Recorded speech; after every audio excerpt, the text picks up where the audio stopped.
You're watching the Winston-Salem Fairgrounds Friday Night Rivals Game of the Week, presented by Caring Hands Home Health. A spooky Friday night in Kernersville, final week of the regular season. East Forsyth in the nest.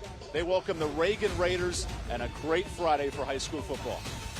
Happy Halloween, everybody, with my hot dog friend, Mark Covert. I'm the Pharaoh Evan Budrovich. East Forsyth dominant the last 3 weeks, wins by 100 combined points. Reagan battling for playoff positioning in 7A football. Mark, first of all, you look fabulous. Secondly, a big high school preview tonight. Well, likewise to you, my friend. Absolutely spectacular. It's a massive preview within the state of North Carolina. These are two teams fighting for that positioning, and the winner here tonight potentially has a first-round bye next week. But really it comes down to running the football for both these teams here tonight. East has done it so well, committing to the run here late. Cannon Rottweiler has been an animal in the backfield. But Reagan loves to run the football, too, and John Evans is going to get a healthy dose of totes here tonight. It's going to be a really good one here from the nest on Halloween. And we found Rudolph in the stands tonight. Here's our sideline reporter, Hannah Brady. Yeah, guys, the battle for second place tonight, and really the tale of two teams heading into this one. East Forsyth on a 3-game winning streak has really found their stride here at the back half of this season. Head coach Todd Willert says a lot of that success is due to going back to the run and just being more physical. He said the only changes they've made here in the coaching staff is just doing the little things rather than getting together and just talking about it. And that's a different story tonight for Reagan, though, coming in with a loss last weekend. They're looking to flip the script. Head coach Josh McGee told us on Monday he had a long conversation with his team about the message of this too shall pass. He says that they have a lot of meat left still on the bone and they need to saddle in order to not make it 2 losses heading into the postseason, guys. Thanks, Hannah. These teams relishing a senior night matchup here in the nest. When we come back, we got kickoff. East Forsyth and Reagan, a battle for 7A supremacy, and a nice playoff preview here on My 48 Sports.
Welcome back to this Halloween night. Here's our Skywatch weather game forecast. Chief Meteorologist Jonathan Went.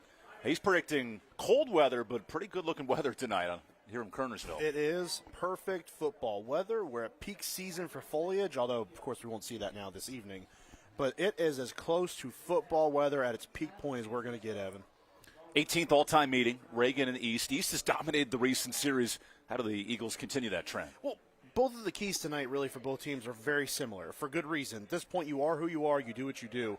It's running the football. It's controlling the line of scrimmage on both sides. If you are Reagan, as well as just recapturing that dominance on defense. 35-0 last week, couldn't get much going. And then running the football. And it's really come down the shoulders of young and stud Cannon Rottweiler in the backfield for East. And he's going to have a big part in creating some separation and some space for them to get some of the explosive plays they have lacked throughout the course of this season. Two seniors you spotlight early. How do these start running backs take over tonight?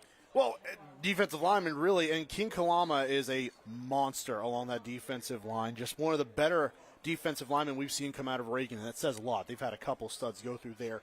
He's going to have a lot to say with some of the pressure and what he does in the run game here tonight.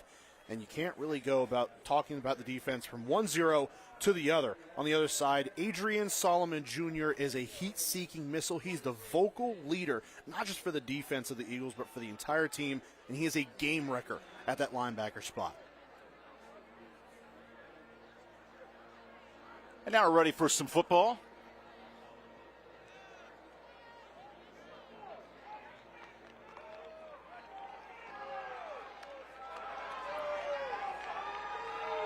Halloween night. A lot of games in the state played on Thursday, but we knew primetime football, a great student section here in the Nest. But an East program that will not win the Central Piedmont this year, that's West Forsyth. Overtime winner over East. The students are ready to go. And there's the kick return man, Bryce Taylor Thompson. Reagan shut out by West a week ago. Both teams want to finish strong in the Central Piedmont. And Braden Cressamore sends it away. Low kick. And Reagan dies on it on the 30. So that's how we get started tonight.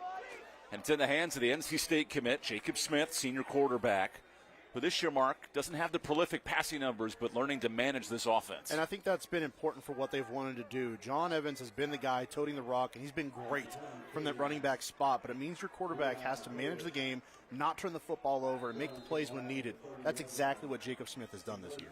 You see Smith with that left knee injury, 9 months off an ACL, 5 touchdowns, 6 picks this year. And he leans on the running game of John Evans Jr. III. Evan gets it on the first play, and no gain. The Mountain Fried Chicken starting attack. We noted Smith. We noted Evans. The market really begins on this offensive line. Issa Evans, who's going to App State, anchors at left tackle. Yeah, and he's a great anchor at that blindside spot. So many good, prolific guys. And that is a massive starting five up front, arguably the biggest in the area. Including the left guard, Thomas Caldwell, 300 pounds. A lot of beef on that left side. Reagan as a team, it's 200 yards rushing a game, 25 rushing touchdowns, live on the ground.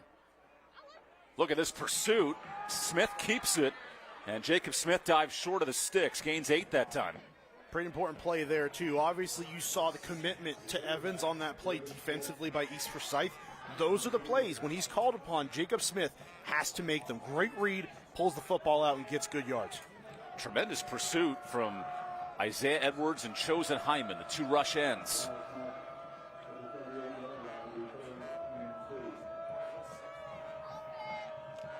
Third and short here. This is where Reagan loves to operate out of in these opportunities, this down and distance. Josh McGee calls the plays for the Reagan program, facing 3rd and 2. Smith scrambles, design throw, and a deep shot, wanting a penalty. Incomplete for Josiah Patterson. And this East Forsyth defense, couple of changes from early in the season. Chosen Hyman's moved from outside rush to inside rush, and it's really solidified this D-line. It really has, and then being able to move around a ton up front has helped. It gives them more versatility, more depth up front as well. You allow your guys to mix and match with the matchups they see along that offensive front and take advantage where they see fit. Isaiah Edwards, the captain on this D-line. Here's the punt from Couch. Oh, big pressure. And the punt for Reagan actually works pretty well inside the 30. That's where East Forsyth gets the football. They'll mark it around the 25. Well, Marion Hayes, number 99 for East Forsyth, blew up a blocker back there and almost subsequently blocked a punt because of it. Very fortunate that that play gets off just a second sooner, half a second sooner for Reagan. Hayes heading to Carolina next year with Bill Belichick, a great defensive lineman. And here's Jaden Fulp's offense, filling the shoes of Bryce Baker, the 5-star quarterback. Fulp, 16 touchdowns, but looking to connect on the explosive plays this year. Has struggled with the deep ball for the senior QB. Fulp sends the tight end in motion here on first down. And good pursuit by King Kalama on this defensive line. The Mountain Fried Chicken starting attack. Cannon Rottweiler, your start tailback, 12 touchdowns. And then Jai Richburg, the NC State receiver. And you talked about that struggle to get those explosive plays. But between Jai Richburg and Christian Capita, you would think that they would be able to have more of those plays down the field. They just have not been able to connect. Yeah, Cepeda, 5 touchdowns to complement Richburg. It's 2 big-time receivers at a program that's produced Keyshawn Brown at Duke, J.P. Gilchrist at Catawba the last handful of years. And the running game's going nowhere early. This defense anchored by Leo Hausel-Rajacic, who was the tackles leader in the state last year. He's at a modest 80 tackles in Week 10, but he anchors this Mountain Fried Chicken defense. Hey, missed last week. Big-time matchup here. To get the feet back under them, Rajacic is the motor for this defense, a great guy at that linebacker spot, a commander of everything. By the way, that chicken's not greasy. That's the tagline of Mountain Fried Chicken. Great pregame meal all year long. Alonzo McCoy, number 14, he's been excellent. 5 sacks as a rush end. And this Reagan defense, over 50 tackles per loss. Here's 3rd and 10. Fulp goes short. That's Richburg breaking a tackle, and he gets the first, gains 10. He's got explosive ability in the slot. And he does. And he works right in the middle of that zone, sits down just a little bit, and that's what you get when you get versatile receivers like that, big body guys. They break the tackles, and they're allowed to get those yards after contact. Jai Richburg following a great formula of elite receivers here at East. Takes the ball 1 yard, turns it into 10. And those are the plays we've known East has struggled on the 20, 30-yard passes, but they've been great in these intermediate routes. Well, really something that they haven't been accustomed to is just driving the football. They don't have those explosive plays, so you have to get points on the board by just death by 1,000 cuts. That's what it's been so far here for East. But going into the postseason, you want to see some of that explosive nature start to reemerge. Jaden Fulp last week, 11 of 14, 114 yards, dinking and dunking for a couple touchdowns. Now Cepeda in motion on 2nd down. Quick out, Richburg. Great coverage. That's 7 Glover, who perfectly wears 7. Nice tackle. Just a guy who, smart player, but always seems to be in the right place at the right time. 7 Glover may be the smartest player on this entire defense, and it's full of studs, but he finds a way to make impacts all over the field. You see it there, dips underneath the block, makes the play. Glover was starting as a freshman 2 years ago. This staff loved 7 as a young player. He now has 5 career interceptions, and he'll cover Richburg most of this game. Another 3rd and long for East. D coordinator Richard Burton's jumping for his life. Here's Richburg going outside. And Richburg is right at the sticks. That'll depend on the measurement. They rule him short. So 4th down coming up.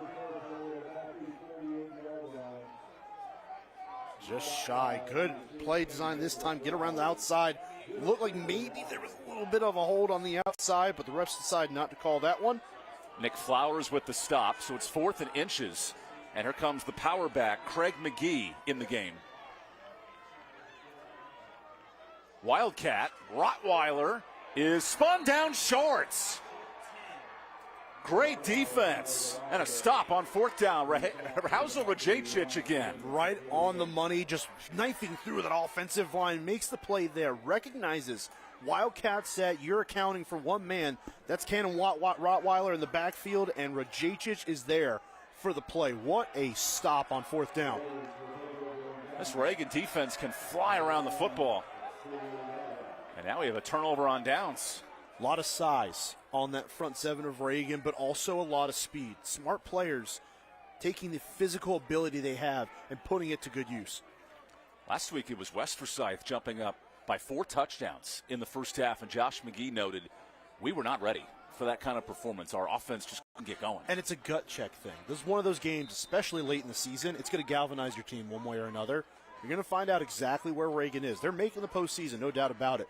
But are they ready to make that leap? Jacob Smith with good field position goes short and misses his target. Wanted Mekhi Brown on the outside. And Brown was not really going to go anywhere on that play, more than likely. Zion Dobson was right there covering his back. And almost if that ball had sailed a little bit higher and wider, had a chance at interception. 8 picks for this East defense. They've been ball hawks this year. Replaced a great DB in Chris Kirby, Nathan Stewart, Hunter Tackle. Linebackers now playing at FCS. A lot of talent coming back, though, for East. And on second down, here's Evans. Right at the line, breaks the tackle, spins into East territory. Evans keeps pushing. Actually gets 4 on that one. Hard run from the sophomore running back. Half and half play there. Great job initially by that East defense to stuff the line and cause Evans to stop his feet. But that's where Evans takes advantage, continues to drive, finds some room to work with, and picks up good yardage on second down. Evans, 8 yards a carry. It's one of the best in the region. 17 touchdowns. Big time back at 210 pounds. And now a whistle. Early movement. There's Derek Bryant, longtime defensive coordinator. Tim Devericks, the former Davie County head coach, also in the secondary staff. There's a lot of experience in this coaching staff. It sure is. Brandon Lawson, the other guy in that defensive backfield coaching alongside Devericks. A lot of coaching experience along that defensive backfield. And here on third down, they're going to be tested. You got to think this football's going in the air. Here's 3rd and 10. Little play action. Smith throws it short. Great pass rush. And that was Adrian Solomon, the linebacker, with a hit. And Smith slow to get up. He crushed Jacob Smith that time. Came free on the blitz, delayed. Not only does it delay the response from Smith, and he can't step into that throw, but he gets plastered on top of that, just right at the point of contact. That was an unmarked linebacker. That's dangerous. Remember, Smith had the ACL tear a year ago. That's always a interesting moment. And you get those delayed blitzes or the ones from depth where they're not hitting right away. Offensive line's already occupied. You can't account for it. Here comes the punt unit. Richburg lets it bounce. And that'll be pinned inside the 10. Nice boot from Spencer Lindquist. And now it dies at the 9-yard line. And we'll step aside for a timeout. Hi, guys. When we back, we got some more football here in Winston-Salem. Scoreless game here in the first quarter. What do you guys think of my Pharaoh top here on my 48?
Tonight's game's being streamed live on YouTube and Facebook. Tip Top Roofing help us out tonight. Faith Family Football Roofing. And Mark, good defense from Reagan early, and this East pass rush has dominated this first quarter. Well, they get to those obvious passing situations. Reagan loves to run the football. They get outside of that, things are a little more dicey that way. Under 50% completion percentage on the year. Really nice job by East on the first 2 drives, limiting those explosive plays in the passing game. And then first drive for Reagan, stopping the run and getting a huge stop on 4th down. Here's Jaden Fulp. Last year, East Forsyth had 25 drives of 2 minutes or less. They were explosive offensively with Richburg and Gilchrist. This year, a little more 10 yards at a time. As Rottweiler able to break loose, he gets 15 there on first down. It's the longest run of the night. I love the blocking up front, and then Rottweiler just following those big guys, paving the way for him, getting through. And once he gets to the secondary, breaks a couple tackles, keeps those legs churning for another first down. Rottweiler, 7 yards a rush. He gets the ball again, and he might get 10 here. Good second effort for the Crescent Ford first down. What has East done to open up these holes on this drive? Well, they're just being more physical, and that's going to be a focal point in tonight's game on both sides. Which team finds that physicality factor, and they start to dominate in that area? That line of scrimmage, more than any other game, is going to be so huge. Quick moving offense. Richburg gets it on the sweep, cuts it back. Oh, Richburg, electric! Jai Richburg! No catching Richburg for 65. There's the explosive plays for East Forsyth. When we saw this same East Forsyth team 3 weeks ago in their overtime loss to West Forsyth, there was not nearly enough touches for Jai Richburg in that game. Held very silent throughout the course of that night. It was going to be a key point. Where is number 11, and how do we get him involved? We've seen him a couple times on a pass, and now a touch pass across. He reverses field, and from there it's the athletic ability and the straight line speed to end the play. Extra point coming after the run home of a triad touchdown. And Ismar Areola Meza drills it. East Forsyth struggling all year with the big plays. They lean on their four-star receiver, Jai Richburg, his 32nd career touchdown. What a start for the Eagles here on Halloween.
Here's tonight's Beatty Plumbing Fan Cam.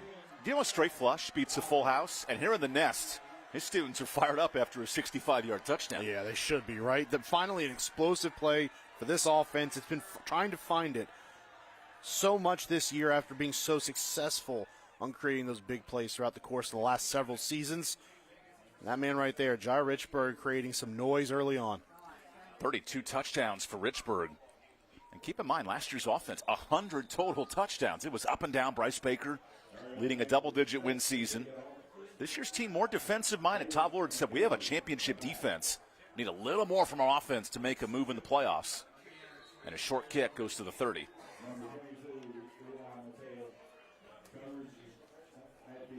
Right now, if you're Jacob Smith, though, pass protection is number one, keeping him upright, ready to go. 100%, but really, that's almost number two. Number one needs to be staying on time and staying on schedule, getting those yards and not committing penalties to push yourself back and committing to every single play, being the physical team. That's what Reagan football is this year and almost every year. 33 passing touchdowns for Smith in his young tenure. The senior earned his first start before he could drive. He was 14 at the time. Now he goes to Evans, the youngster. He gains 4 early yards. And there was conversation last year about possibly returning an elite running back in Moore. He stays at High Point Christian. They're now top 10 at the NCI SSA level. But Evans has come in as a sophomore and been even better, 10 yards a carry. And he has been absolutely spectacular. Just another one of those running backs in a long line that is starting to form of really excellent backs that have taken the rock back at Reagan. Yeah, Jalen Moore was electric. 1,000 yards 2 years ago. Fantastic. It still is. But the youth factor in John Evans Jr. and what he brings to the table already is so mesmerizing. Here's 2nd and 6. Smith gets out of the pocket. Nice dump down.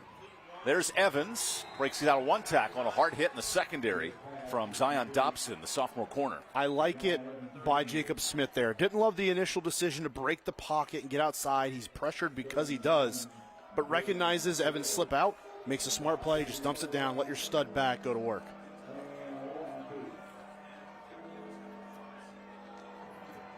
A critical 3rd and short with East. 3 sacks tonight on Smith.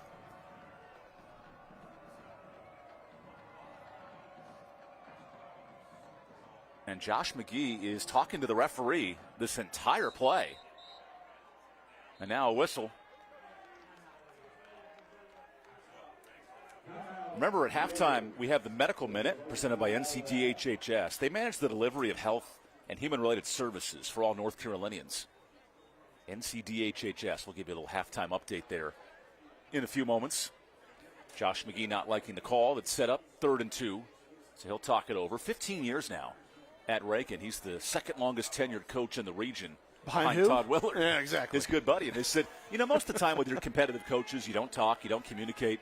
There were 3 group chats just yesterday during our call. McGee and Willard are always talking back and forth about football. And just two of the good guys really in the area, not just football coaches, but guys who understand what goes beyond that on the field. But certainly 2 high-level competitors, 2 guys that understand what it takes to win at this level. And year in and year out, they show that their teams are amongst the top competitors, certainly within the area, but potentially also in the state. Josh McGee's son, who's 8, is trick-or-treating tonight, so we hope that family's enjoying everything. Todd Willard's got a family of chickens at home, over 30 of them. We'll touch on that story later. There's 3rd and short. Back to Evans. Goes off left tackle and gets a first down. There's a good 3rd down run for Reagan. And I like the call because it's a physical call. You're looking at your offensive line and saying, hey, we need 2 to 3 yards. We're going to need you to go get us 2 to 3 yards. Of course, get more than that, pick up the first down. Crescent Ford first down right at the game at an F-150 from Crescent Ford. When Reagan's good offensively, it's 10 yards a carry. So explosive in the run game. Last week against West, held below 100 yards of total offense, and that was just the first down for Reagan. They feed the beast, and Evans. There's a great run, 9 easy yards, and that line was just shoveling bodies. But see, it's so uncanny for a running back as a sophomore, a lot of the times, to be so patient. Follow his blocker, stay right behind him. Look at the hand right here. Goes right out in front of a blocker, continues to push him down the field, feel where he's going. And Evans makes that cut. Nice run on first down by the young blood. Think of what Will Shipley did in this region, playing at Clemson, elite running back who had that vision and experience helping Weddington win a state title. If Evans can do more of this, trucking defenders, he dives right near the sticks. This gives Reagan a chance. 3rd down coming up. Yeah, even here, again, you're still in 2nd and short. You run the football. Guess what? 3rd and short's coming. You better believe the Raiders are going to be prepped to run the football and establish the line of scrimmage. Reagan, who made the 2nd round of the playoffs last year, this is a big 3rd down. They feed their stalwart 6 carries for Evans, and he moves the chains.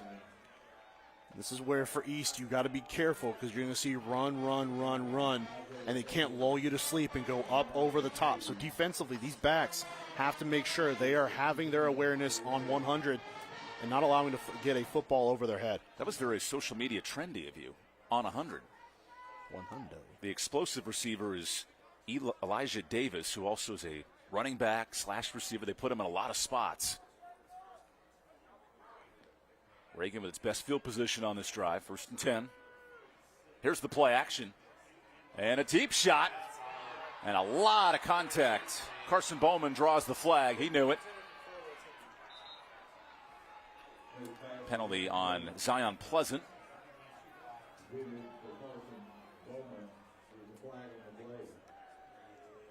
Oh, almost on cue, right? You would think we're in the coach's booth, but we're not. Now, in high school, that's a 15-yard penalty, not a spot foul. Right, and maybe it's the smart play. You feel like you're going to get burned, just hang on for dear life. No, you don't want to give up 15 yards, but give up that rather than a touchdown. Fighting down the field. Easy call. Yeah, there was some hand fighting there, certainly. Easy call that time. Pleasant, just a little too unpleasant down the field with Carson Bowman. Draws the flag. Great call by this officiating crew. It's a secondary that graduates Nigel Gay, who's now at Catawba, great FCS program. And then Elijah Edwards, he's playing at Greensboro here locally. So a lot of guys have made it to the next level. This defense has been aggressive this year. 1st and 10. There's the aggressive pursuit. D-line coming in. Julian Gerald with the stop. Works right off the right side of the offensive line, and speed kills in this one. Just gets around the edge, dip and rip to the outside, wins the battle in position, and is able to bring down Evans in the backfield. Not an easy task. 45th stop for Gerald. We talk so much about Hayes, the Carolina commit, but there are complementary edge rushers. Lucas Vandergrift is out for the season. He was excellent early in the year as a senior. Here's a blitz. Smith picks it up. Great throw to Davis. And Elijah dives forward to the 25. Great decision from the quarterback. Yeah, RPO that time, fakes the run that time, pulls it out, fires it right into the belly of Davis sitting right in the slot. Excellent read, good throw. Nice play by Davis to get those yards after the catch. Closing minute of this first quarter. East goes 65 yards in a pop. Now Reagan matriculating. And how much different is it here? Potentially 2-down territory here if you get close to that first down. East will have to snap this before the end of the quarter.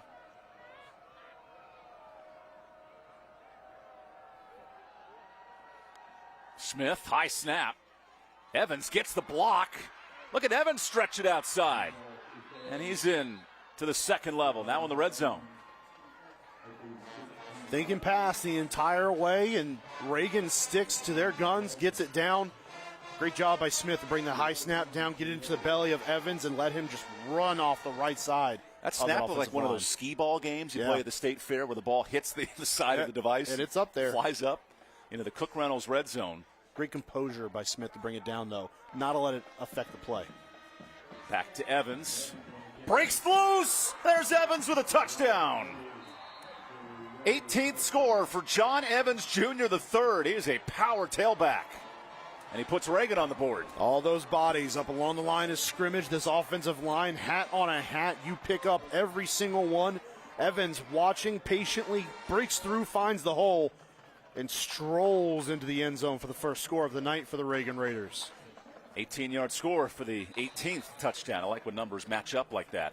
Run a home with a triad touchdown. Property owners and tenants find a perfect fit. Couch puts it through.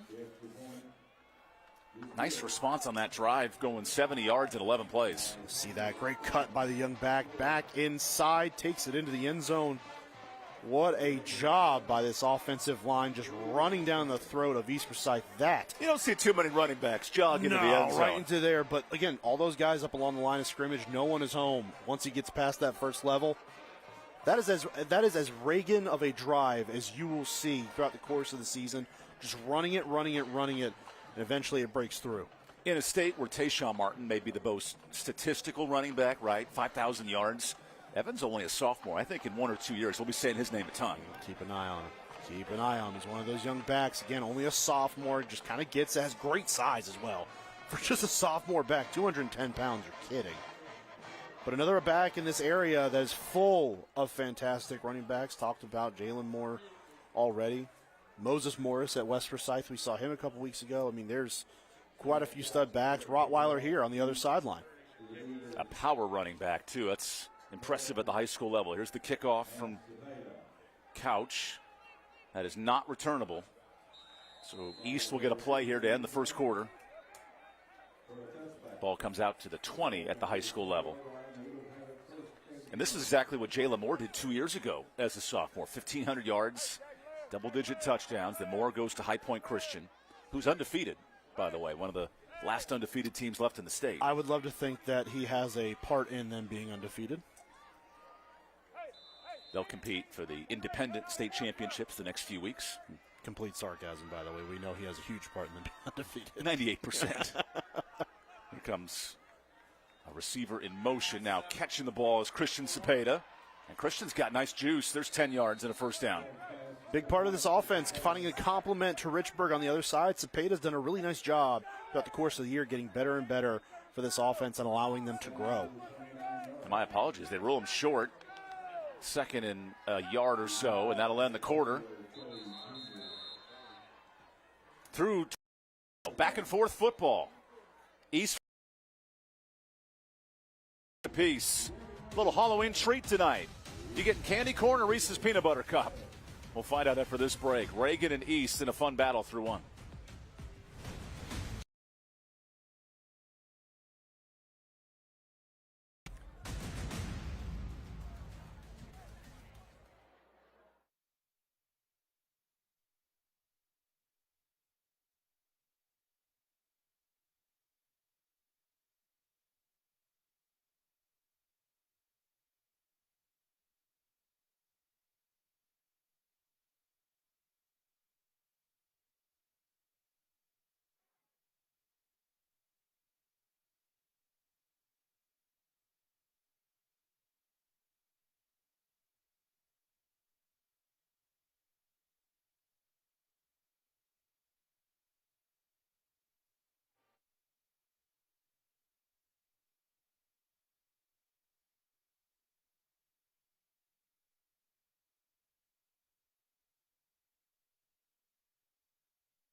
Here's tonight's winning row.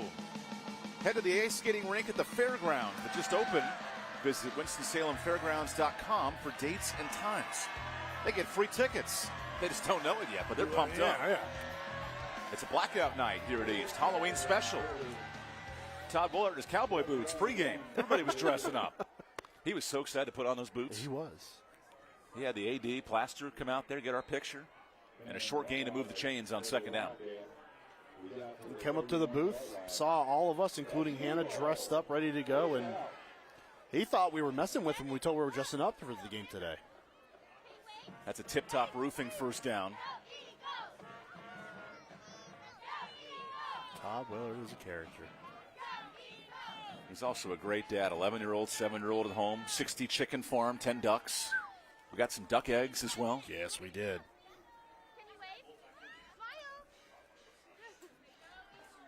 So here comes Micah Fuller in motion, but some movement before the snap. And Todd said it's very stressful to be a high school football coach, right? Two-time state champ. But raising those ducks at home and the chickens are the best part of his week. Oh, absolutely. I mean, think about how different that is from this, right? He goes out there, it's serene, relaxing. Got to find a way to deal with all the chaos of being a high school coach. A very successful one at that. His father, Alan's been on staff for multiple years. 204 wins now for Todd. He's one of the winningest coaches in the region. And his quarterback, Jaden Fulp, facing second and long here. First and long. Fulp goes short. That's Rottweiler. Great tackle in open space. That's Seven Glover again. Again, just a player who finds himself in the right place at the right time and makes the play almost every single time his number is called. Really nice job in space. The running back one-on-one against Rottweiler and brings him down. There's no sixes against Seven. No. He's got 6-7 on lock. No. Just for you, buddy. No. Brody Franco in motion, the tight end. Oh, that's a high pass. Oof. And it's caught. Rylan Harrison, he actually ends up losing 2 yards. Guess who? Yeah, there's Seven Glover again. He's waving his hands up and down like the 6-7. Oh, man. Again, right place at the right time. But it pays to be smart. And he knows where the play is going, recognizes it immediately. And look, he's beating that block. Downhill, right there on Cepeda. He is beating that block. And because he does, capitalizes on the breakdown on the play. On a defense where Landon Callahan 2 years ago committed to Duke, right? It's that level of secondary talent here at Reagan. So Fulp rolls out. That's short of the sticks. Good tackle in open space. And then a late penalty. Well, this is on Reagan. It might result in a first down, but let's see.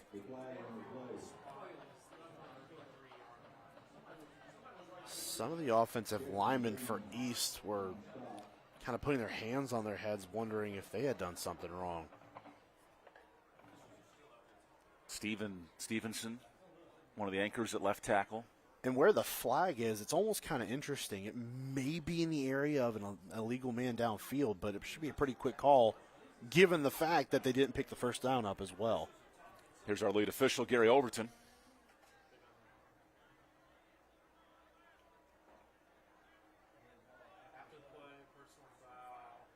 On the offense. Wow.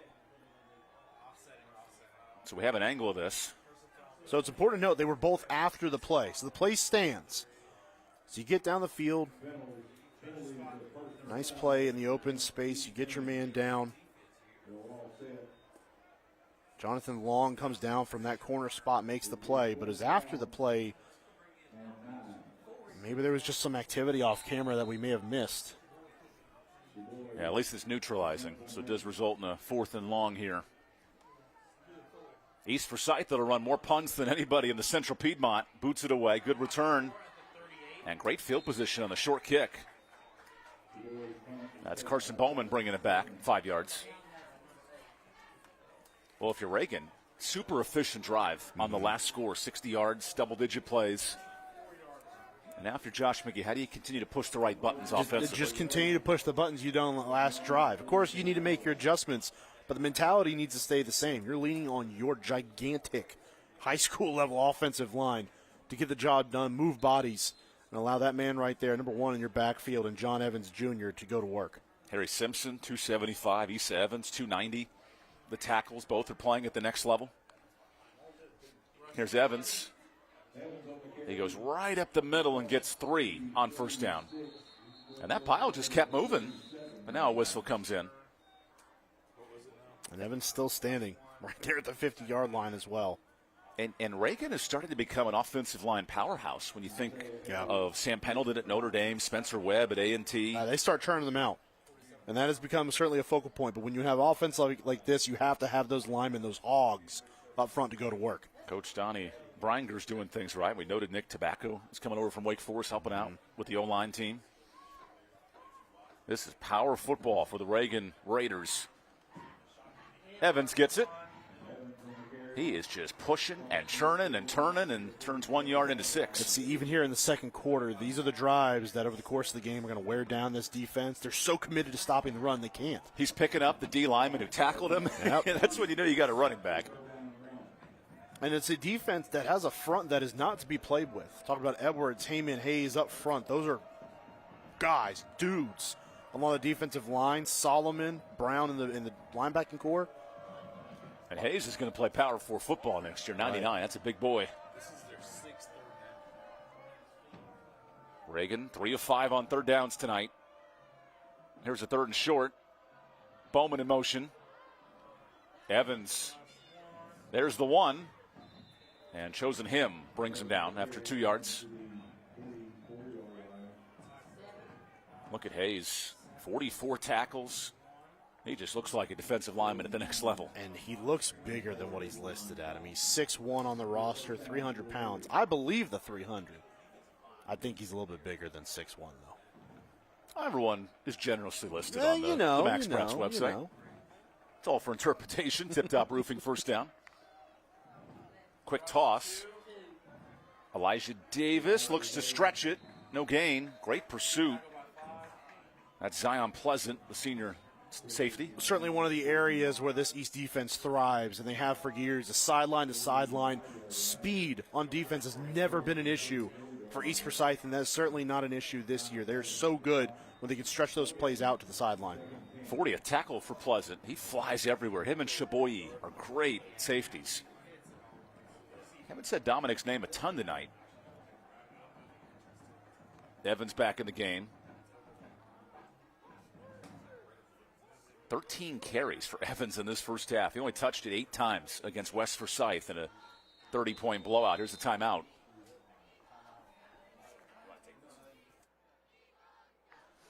We'll take the timeout. Reagan to discuss. Mounting a drive. 7 minutes to go in this first half. All tied up here on Halloween night. My 48.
Welcome back to East Forsyth High School. Tonight's game is being streamed live on YouTube and Facebook. Tip Top Roofing helping us out tonight. Faith Family, football, and roofing. And winter weather, it's important to have a good roof. Sure is. You see that mid-50s and rain this week? It was dumping. Yeah, it was. Monday, Tuesday, a little bit of Wednesday as well. Good for the grass. Not this time of year. Here's a play-action shot. Smith going deep. He's got one. And a no catch. Oh, boy. And then no pass interference. I don't know how that happened. Effective coverage from Zion Dobson. Yeah, it looked like some good coverage down the field. That ball was put right on the dot and knocks it away. Dobson got that left hand in there, knocks that football away. Excellent job tracking in air And a little bit on the right side there. You can't really have contact with the hand on the shoulder, but gets away with that one. Great play over the top to knock the football away down the field. And that's a sophomore in coverage. Yep. Great pursuit.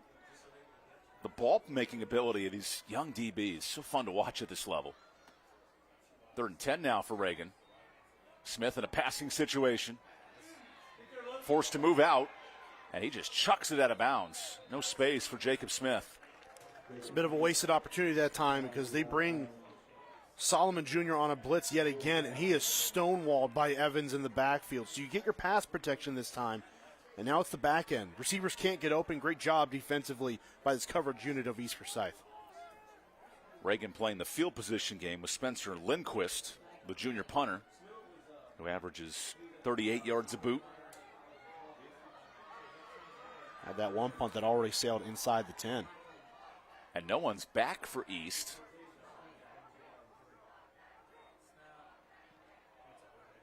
Lundquist looks for another pin. Oh, perfect bounce.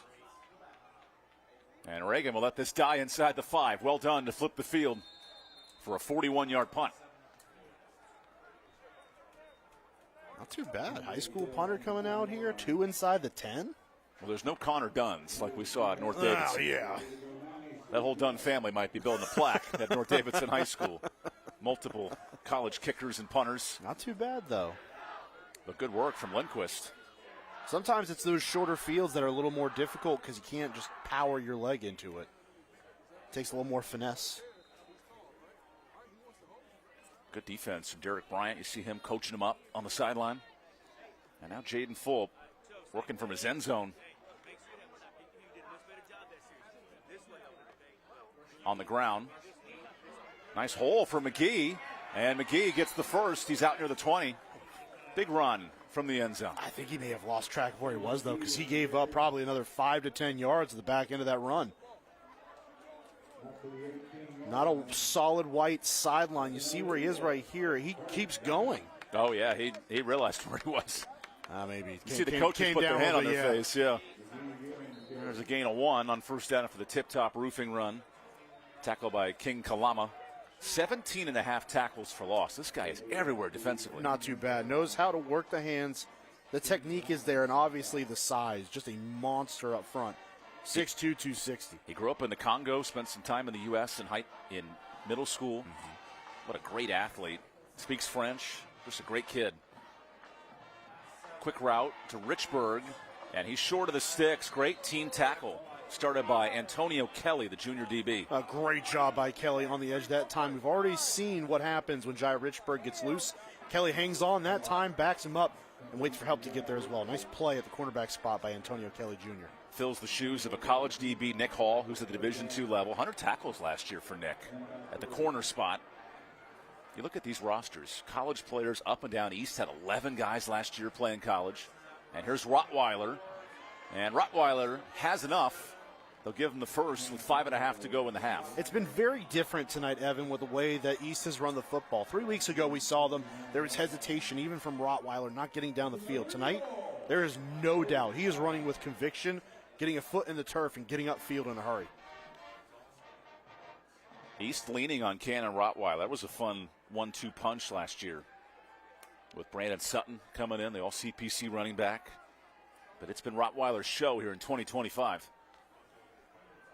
Here's Cepeda in motion. Christian gets the rock. And Cepeda gets spun down after a short gain. And for more on Rottweiler, here's Hannah Brady. Yeah, guys, after the game against West Forsyth, Coach Willard got a text when he was out back feeding the animals from Cannon Rottweiler that said, "Coach, you need to call me right now." Rottweiler was frustrated because he didn't get a lot of touches in that game and told Coach Willard, "I can be that guy. Give me the ball, Coach. I can do it." Since then, the run game for East has just really come alive. And Coach Willard said sometimes coaching is also listening to your players and believing in them. And that's been the result when Cannon these past 3 games, guys. Yeah, Willard was worried his player was going to transfer out of the program. And it turned into a, hey, trust me, I can run the football a little bit here. You get those texts, it's usually not a good thing, but it takes a lot for a player to tell you that at a high school level. And Richburg is level. There's Kalama. We got a Pharaoh and a King in the house tonight. And the King that time sets the edge very well. sits there patiently, sees that a couple times where they do those jet sweeps, and is ready for it this time. Look at him just setting the edge right time, taking on a double team and splitting it. That's his 20th tackle for loss. Now he pressures Fulp. Jaden, who's a former wide receiver, gets half that yardage back. 3rd and short coming up. That's been the challenge for Fulp. He's a dual athlete. This is his first year as the true quarterback after Bryce Baker threw 75 touchdowns over his East career. And where do you take advantage of that athleticism? Do you run? Do you pass? How do you handle that? See a little bit of confusion right now from East as well. So Fulp subs in for Micah Fuller, who was back there. Play clock inside of 10. Fulp forced out and incomplete through the hands of his target. And now a decision here. Richburg couldn't squeeze it. Here comes the punt unit. Tough play that time. Pressure forces Fulp out, and he has to lock in on one guy, that being Jai Richburg. Defensive help comes down over the top, forces a throw back to the inside, and it's a difficult catch for Richburg to make. And if that throws more at his body, that's probably a reception. But you're worried about the defensive back coming down and making that play as well. It's part of the pressure. Take him off schedule, and they have to improvise. Here's Shaboyi, the lefty. That kick will go just over 30 yards. Reagan gets it with the football to end the half, but East gets the ball to start the second half. We'll take our final timeout of the second quarter. Defensive battle here in the Central Piedmont Conference. Don't go anywhere here on My 48.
During the fourth quarter of tonight's game, we'll be highlighting the school bus stop of the game. NHTSA helps us out with that.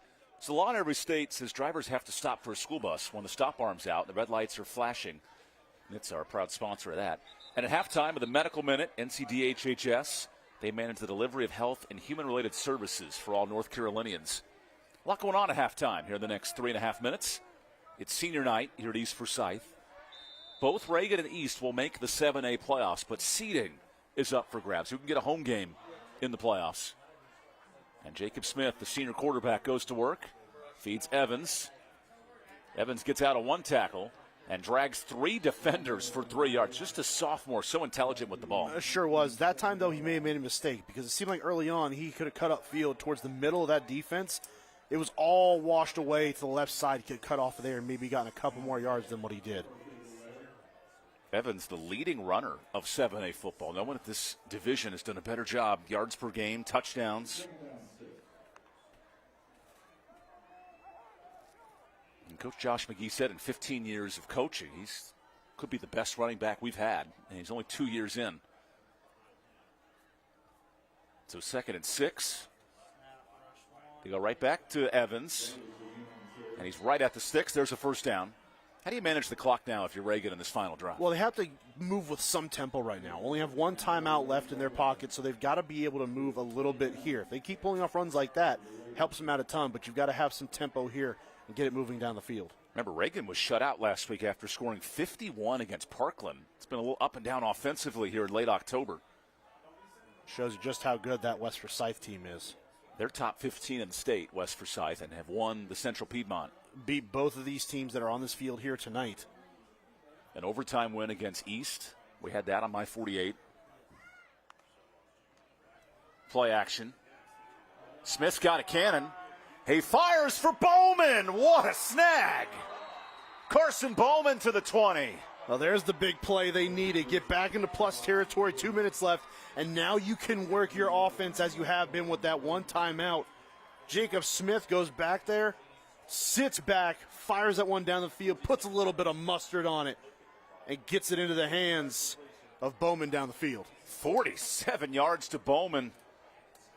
Longest passing play of the day for Reagan. They go back to Evans, and he churns an easy 7 up the middle. Those are the plays where Jacob Smith shines. It's not necessarily that short, quick passing game, but when he has time to load up and take those shots down the field, he's pretty accurate with the football. Smith is a commit for the baseball and the football program, and he's a great pitcher.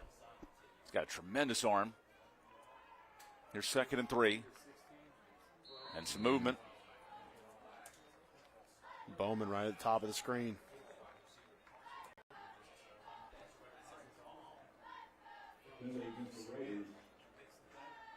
It's a fun week for Reagan Athletics, of course, on TV tonight. The volleyball program goes for a state title tomorrow at NC State. Think Jacob Smith might be out there to visit his future alma mater? I think he should. I know his baseball coach, Elliot Avent, would be excited to see him on campus. Wolfpack in their Fall World Series this weekend. Speaking of World Series, just got started tonight. A little Shohei action. Your Dodgers trying to find a way to force a Game 7, huh? They usurped your Phillies. I don't want to hear it. You got married this month. We're on good terms, aren't we? We're back on the same team. Oh, man. Clock moving after this penalty, so we're nearing the final minute. Smith feeds Evans. Evans gets a blocker. Evans to the corner. Touchdown, Reagan. Second score for Evans. He goes in from 18. And the Heisman pose for the sophomore. Okay. That was easy, though. Don't just give the Heisman pose there. Give it to your guys up front. Boy, oh boy, did they do a job. The left side between Issa Evans just sealing down the edge. There's no one else there. And just like he did on his first touchdown scamper, John Evans says, trick or treat. I'll take the treat all night long. I'll take the extra large Snicker bar. We're not getting a little bite-sized candy. We're going for the hunkers. And that drive, 77 yards in 5 plays. Very explosive. Get the deep play on the play before. Deep shot down the field, and then it's capitalizing off of that. Running off the left side of the offensive line for a second touchdown of the night. And it was a quick drive, just in 2 minutes. Josh McGee noted all week, our offense has it in us, but we haven't been able to consistently string together drives. These last 2 have been fun to watch. Yeah, they sure have. The first one was a Reagan drive through and through, just hammering the rock down the throat of that East defense, finishing off with a touchdown run. This time, using the explosive play, get the pass down the middle of the field to Carson Bowman, and then finishing off in the very next play with a touchdown run. Second of the night for John Evans Jr. A Reagan team that has, I'd say, 4 signature wins. Beat Oak Grove, shut out Reidsville, who's top 25 in the state, and then went to Lake Norman and got a nice win. Those are all playoff teams at multiple levels. And don't think for a second that everyone that has those votes as far as seeding is concerned doesn't pay attention to what a schedule like that looks like, especially when you come out with W's. A resume with the emphasis on the second E, if we're saying it right, has Reagan as a 5 seed in 7A coming up. Now, the brackets will be revealed on Sunday. RPI is a large percentage of that. A win tonight would guarantee a bye for Reagan. Yeah. The top 8 teams in the east and the west side of the state get a bye on the road to either Lenore-Rhine, Chapel Hill, or Durham, and we'll find that out in the next couple of weeks. Here's Jaden Fulp after giving up the touchdown. He wants a deep shot, and Cepeda brings it in. Nice hands out past the 40. How about that pass down the field, working the sideline a little bit. Gets it out there, puts it right into the hands of Cepeda over that outside shoulder. There Great it is. Catch. Just enough keeps that toe in bounds. 23-yard pitch and catch. Fulp's on the move. He's taking his time. There's the speed of Fulp. And he turns that into 2 yards with 55 seconds. These are the drives we're accustomed to watching Bryce Baker orchestrate late in the half, late in the game. Smart plays, using that athleticism, get out on the edge. Bryce Baker was not as much a runner as Fulp is. However, he knew when to run and when to make those plays. That's where Fulp has to continue to get better. Baker had 6,000 career yards at East, maybe the best to do it for this program. And I say that with multiple state champions playing quarterback here at East as well. Great pursuit. And there's Kalama. East not electing to use a timeout. And that clock's starting to tick here. Yeah, a little bit. And there's 3 to work with. Facing third down. I'm a little surprised here with the lack of timeout. And I'm surprised there's not more tempo with it right now. They're just letting it run down. Now inside of 30 seconds. Oh, this is perplexing. I don't understand why they're not using a timeout. Play clock's inside of 10. Holy cow. So East has to snap it, and it's a simple run that goes nowhere. Now it's fourth down, and some confusion from the East sideline. I got to tell you, Evan, I don't understand that one bit.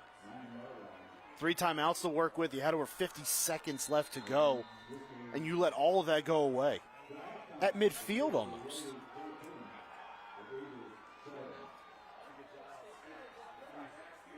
You see the frustration from East as we go to halftime. 14-7 here at the break. And Hannah's going to get some thoughts from the coaches here in a moment. Yeah, Mark, the end of that half a little bit confusing here in terms of timing. Yeah, again, it's perfect, right? You have just under a minute left. You have the 3 timeouts. You're at midfield. That is an eternity in this situation to just run plays. You got the guys on the outside to move the football, and you just watch it wither away. I do not understand. Reagan efficient on the ground, 105 yards rushing. And our reindeer found Josh McGee. Here's Hannah Brady. Coach John Evans Jr. getting the run early on in this first half. What have you liked from him and his ability to command the offense? Yeah, I think we've controlled the line of scrimmage, which is, what we didn't do last week very well. But we're running the ball well, which opens up your passing game a little bit. We're playing great defense. We're playing complementary football in all 3 phases, and that's what you have to do to give yourself a chance. Defensively, how do you continue to be more physical? Yeah, we're doing that. We just got to keep it up. And, they've hit some big plays. They've got great players. But this comes down to fundamentals, and keep doing those. Again, we got a chance. Thanks for the time, Coach. Thank you. Well, coming up next, we have the My 48 halftime report. So be sure to stay right here on My 48 Sports. Coming up next.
Throughout the 2025 Carolina Classic Fair Friday Night Rival season, Tatum and Atkinson Law Firm will recognize an exceptional senior student athlete from each of the participating schools with a plaque presentation prior to each game. This week's Tatum and Atkinson Scholar athletes are from East Forsyth High School. East Forsyth's Cannon Rottweiler is a 2-year varsity starter and leading rusher for the Eagles, back-to-back years. He currently holds a 4.273 weighted GPA and has maintained above a 4.0 GPA while being a student athlete and working part-time. In Cannon's spare time, he gives back to his community by volunteering to read to elementary school students on Fridays. From Reagan High School, Reagan Sophia Tabaka has been a member of the varsity girls tennis team all 4 years and is team co-captain this season. She currently holds a 4.587 weighted GPA and is on the science and math academic team. Sophia is a National Honor Society member, an AP scholar, and in the top 5% of her graduating class. Sophia involves herself in the community by volunteering at Winston-Salem Open and at St. Leo's as an assistant teacher. Cannon, Sophia, and other nominated students are also eligible to win a $5,000 scholarship to be presented at the end of the season. Congratulations. You're watching the My 48 Halftime Report, My 48 Sports, your home for local sports. I'm Hannah Brady, now joined alongside the principal for East Forsyth High School, Rusty Hall. Rusty, it's always so fun having you on the Halftime Report. Thanks for being here. I'm glad to have y'all here. This makes it so much fun. Our kids are excited and everything. Well, we saw some major construction as we came in on campus today. Just what is happening and what does the future of East Forsyth look like? Yeah, we're excited. So we were built in the 60s, and many of our buildings were the same. So we're kind of the last project on the 2016 bond referendum. And so they're completely gutting and remodeling each classroom. Got a beautiful addition to our cafeteria. So love to bring East Forsyth High School up to what it is on the inside and reflect that on the outside as well. In addition to that, what have been some of the successes this school year? It's been a success. You know, our county's had a difficult year, but our family here on campus has come together. Our students have been amazing, our community, and I want to take the opportunity to thank our community. Any need we have, we put it on social media, and it's amazing how quickly our office turns into an Amazon warehouse with all the work and our families are doing. It's great. What are some of your hopes for the end of this fall school semester and football season? Yes, that we continue to improve. We knew we had some young team and have seen them continue to grow week in and week out. And so, now it's about exposing them to playoff football and an opportunity to take on that challenge and continue to grow and get better. And that's what it's about, setting us up for future years here at East Forsyth. Well, certainly a great environment, great atmosphere. Rusty, thank you so much for taking a few moments. Thank y'all for being here. We love the support. Well, coming up next, we have a whole lot more in store for you here on the My 48 Halftime Report. We'll be talking to the assistant principal for Reagan High School. Stay with us. Blue Regiment.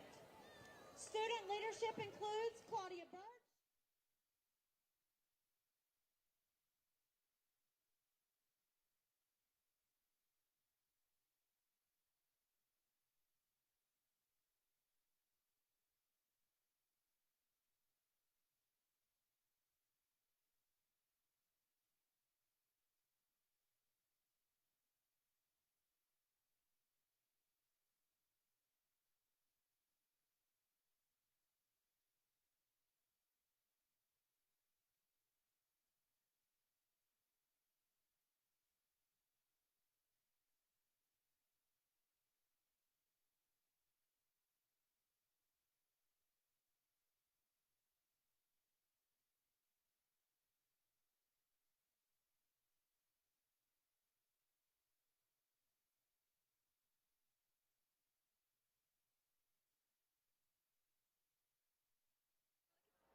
Welcome back to the My 48 halftime report, and happy Halloween. I'm Hannah Brady, joined alongside the assistant principal for Reagan High School, Maurice Jackson. Maurice, thank you so much for taking a few moments. Yeah, thank you for having me. So what makes Reagan such a special place to learn and work? Well, it's the people. I tell you, with the students, the community, the parents, as well as the teachers. It's such a special place to work. It's a utopia of life. And then how is Reagan just so successful each and every year? Our success comes from us taking care of the little things, paying attention to detail, and making sure that the little things, we always like to say that everybody's problem is not Reagan's problem, and Reagan's problem is not everybody else's problem, but we try and solve our problems. Now, a good game happening here. We're going into the second half. What do you think this team needs to do in order to pull out a win? Well, we need to keep running the ball. We're doing a great job running the ball, but we also need to keep the defense off the field as much as possible. They're doing a good job at holding this East Forsyth offense to limited scores and limited opportunities. So as long as we continue to run the ball and make good plays on defense, I think we'll be successful. There you go. Keys to the game right there from Maurice Jackson. Thank you so much for taking a few moments, Maurice. Thank you very much. Well, we're at halftime right here at Friday Night Rivals, but let's take a look at some of the other games across the country. The best Thursday night lights and Friday night Rivals highlights from across the country. He's going to heave it deep right down the middle of the field and going up to get the football. Did he come down with the football? Yes, he did. Sir. What a catch right there from Kaleem Taylor. Allen Moore with pressure on the backside and swoop. That ball to the ground and picked up. This is going to be a scoop and score. Jaden Millhouse to the house. Outlaw Casa. Downfield, intercepted. It's going to be picked off by Holmes. Here he comes to the near side, and Holmes trying to pick up blocks. Cuts it back the other way. Holmes still on his feet. Holmes, will it be a pick six? Yes, it will. Fade to the end zone, trying to make the one-handed catch. Tremendous effort over there by Isaiah Ivey. Call it a touchdown. That was 4th and 10. Chased out of the pocket. Launches it down the field. And it is caught.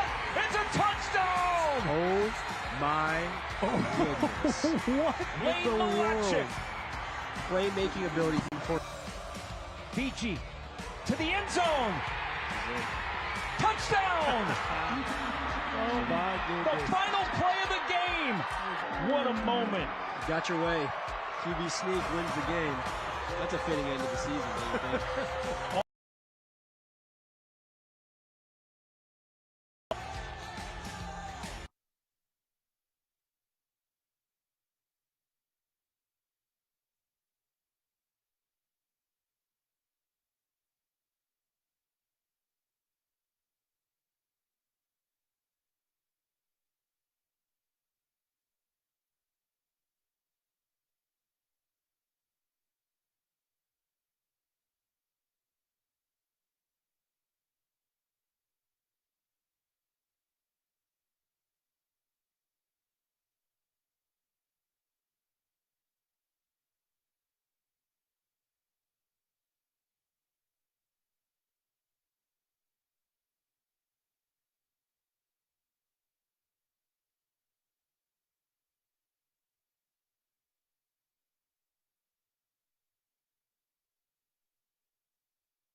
The North Carolina Department of Health and Human Services is proud to present you with this Medical Minute. When people put their feet under a table with friends, family, co-workers, it means more than just consuming food. And that was kind of the driving factor that we had as a group, getting the restaurant back open. That meant to the community a lot of normalcy.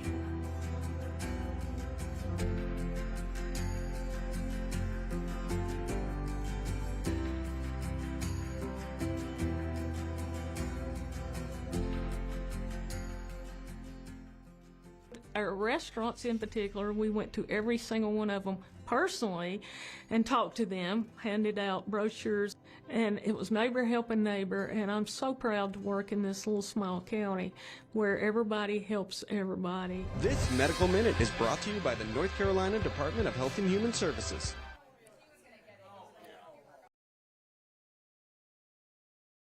In the stands, we got students dressed up all over the place for Halloween. So from medical minutes to hot dogs. They are healthy, trust me. Mark Colbert, Evan Budrovich, great running football game. You just look delicious tonight. I don't know what it is about the outfit, but I'm all about it. That could go a lot of different ways, but it has been a great football game so far tonight. Highly competitive, but it's been what we thought it would be. It was two teams running the football effectively and finding different ways to dominate offensively. Really, in the second half, though, it's going to be about which team is going to relish the opportunity and find a way to pull out a win here in the last week of the regular season. That was clever, wasn't it? So here are the numbers from the first half. The running game of Reagan, very impressive, and these programs have both struggled with penalties this year, but a clean first half. Yeah, a surprisingly clean first half. Usually, again, East Forsyth is one of those teams, year in and year out, just always has this knack for drawing penalties. But so far tonight, pretty clean overall, only two for each side in the first half. And again, running the football has been so prominent those last two drives for Reagan. The explosive passing play sets up the second touchdown run of the night for John Evans Jr. Here are those highlights early on. Great rivalry here in the Central Piedmont Conference. And Jai Richburg takes this 65 yards. It opens up the scoring. Great recognition. Everything's closed up on that side of the field. No backside contained. Richburg reverses field. And from there, the straight line speed draws first blood in this matchup. That was Richburg's 10th score of the year. And that penalty sets up the first scoring drive for Reagan. It sure did, and Reagan did a really nice job capitalizing, finishing the drive with the first touchdown run, waltzing into the end zone was John Evans Jr. Just ran it down into the heart of that East Forsyth defense on that drive. And another explosive play later on in the half seals in another Evans touchdown run, his second of the night, the second of the night for the Raiders as well. And brings us to our final frame, 14-7 in the first half. How about ranked matchups all over the place here on ABC? Yeah, play the theme music. Boom, boom, boom, boom. Florida, who's searching for a head coach. Georgia comes into town. Vanderbilt. At what point do you stop doubting the Commodores at this point? On the road against Texas, back in the top 25. Does anyone really think, though, that Texas is going to stand a chance in this game? Who thought that at the beginning of this college football season? It's a wild SEC slate. If you have YouTube TV, good luck to you this weekend because there's been some discussions going on. But we pray for you. ABC and the ESPN app, Cardinals, Cowboys as well. Monday Night Football, Dak Prescott. He's been slinging the rock pretty well. Yeah, John Cole, our statistician, he's a big Cowboy fan. Sure is. He's shaking his boots thinking about the Cowboys on primetime. The question is, Kyler Murray may potentially be coming back for the Cardinals. Does he sling it against a Dallas defense that has looked good in recent weeks, or at least better than it has? But are they still that Swiss Army, or Swiss cheese, really, just holes everywhere? Swiss cheese, Swiss Army. I got my Pharaoh belt ready to rock and roll here. You know what's really good? There's delicious chili that was served tonight at East Forsyth. I ate it all because it was that good. The chili cheese dog. We could just pour some on your shirt. Yeah, exactly. You know, when we come back, we'll talk some football and get interviews with the coaches as Hannah freezes on the sideline. Thanks for joining us here on My 48. Hannah's doing great. We're all having fun. It's a chilly night here at East Forsyth. Or we won't go to break. We'll just... Hannah, condolences. That was inappropriate, and I apologize for my cohort here up in the booth. That being said, we realize that does not make you any warmer down there. So...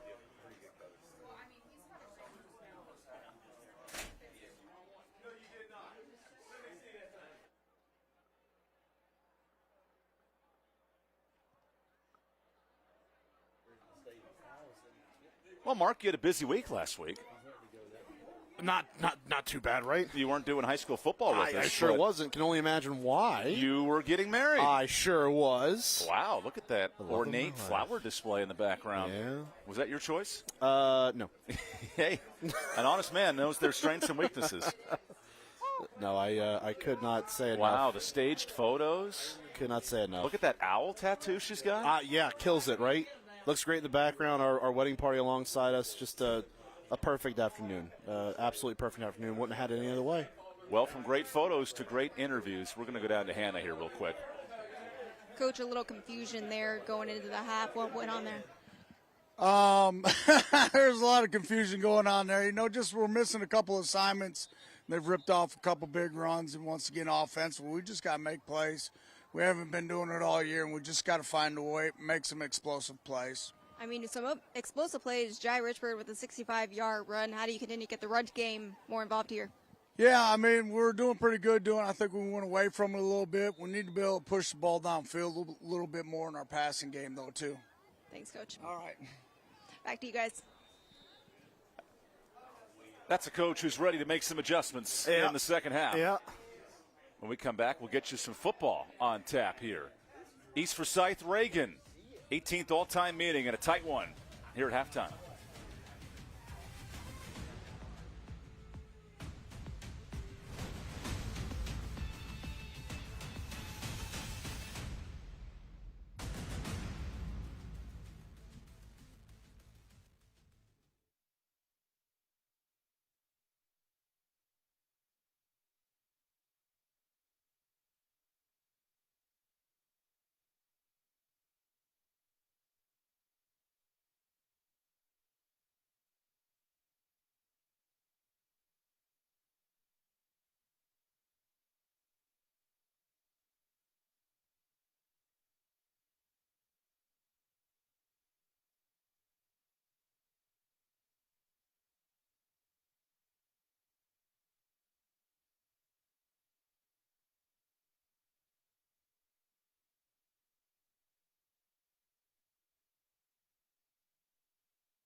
Thanks for watching here on my 48 game of the week. Winston-Salem Fairgrounds. We have a live stream tonight on YouTube and Facebook. Tip Top Roofing doing their best part to help out tonight. We got a lot to talk about tonight, Mark. One score game, playoff positioning, so important. And if you're Reagan, you're playing for a first round bye. East can do the same with a win. 100%. Help. Yeah, I mean, it's a good possibility right now. Projected standings looking the way that they are. The loser of this game more than likely is going to have to play next week. The winner just take a week off, and so important. Having that week off, the first round bye, you get healthy, you get to rest up 1 week, and allow yourself to work on your craft before you really dive into playoff football. So huge in here and certainly in other parts of the state as well. There's Josh McGee, whose program was decimated by injuries a year ago, still made it to the first round of the playoffs. His offensive line, great in the run game. They've struggled in the pass game tonight. And look at that beard from our line judge. Now that's a beard. God, that's a beard, man. That's a beard. That beard's got children. Do you see that thing? It's got nice edging to it, really crisp. I want to know what his day job is. Right, yeah. Clearly he spent some time working on that beard. Not very often do we get the refs on camera for something other than a flag. So good for him. Thankfully, just 4 penalties in this first half. In this 7A level, Grimsley is the favorite, best team in the state, maybe one of the best teams in the country. Yep. We saw them last week against Dudley. Right now, Reagan and East would both be high seeds. But it all really comes down to this game of who would get that top 8 protected seed. East and Reagan both are projected to have a bye, but that'll depend on RPI and some things like that. Sure will. Depending on where you look, East is really flirting with that line. Reagan a little higher right now. And at 6-4, if you're East, you lose today. That's a lot tougher conversation to get a top 8. Correct. And I really don't know how much of a conversation there really is to be had at that point. Now your 4 losses are to 4 playoff teams, but at the same time, they're 4 losses. Wins and losses still matter. Here's the kickoff. Dobson from his 1. Dobson cuts it back. 7 Glover in pursuit, and 7 body slams him around the 25. Imagine that. A lot of juice for 7 Glover. It's nice plays along the edge. Good return as well, though, so give yourself a chance. Take that football right at the 1. Pretty deep territory, especially for the high school game. Dobson does a good job running that football back and getting it into a good position. Last Reagan win over East, 2021. This East offense has been prolific the last 3 years under Bryce Baker. This year just lacking the explosive play in the eyes of Todd Willard. Jaden Fulp to start the half, feeds Rottweiler. He slips out of 1 and then gets back to the line of scrimmage. And the run game held in check, Mark. It's almost 20 carries for 60 yards, not doing a ton. Well, and it was a team that has recommitted itself to running the football more. When we saw them a couple weeks ago against West Forsyth, you did not see a whole lot of what Cannon Rottweiler can do at the running back spot. Now, part of that is just game flow, but they just weren't running the football. Since that game, he makes that phone call to Coach Willard. It's been a recommitment to running the football, and it's served them well. Here's a blitz, and Rottweiler caught that behind the line of scrimmage. Cannon weaves through 1. He's got the first, but a flag comes in. This might negate the 10-yard gain.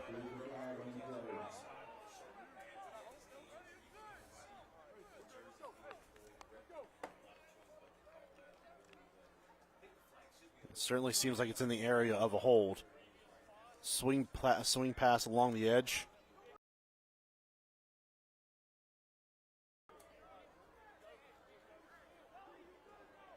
But that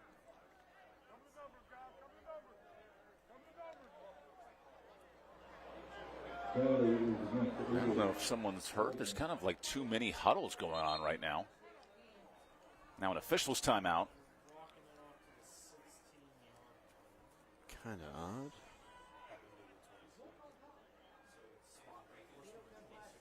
While we have a moment, how does Reagan and East Forsyth be a team that could maybe upset Weddington or Grimsley in this loaded 7A bracket? Well, it's going to take, if we're being completely honest, probably a near-perfect game of football, and it has to be done your way.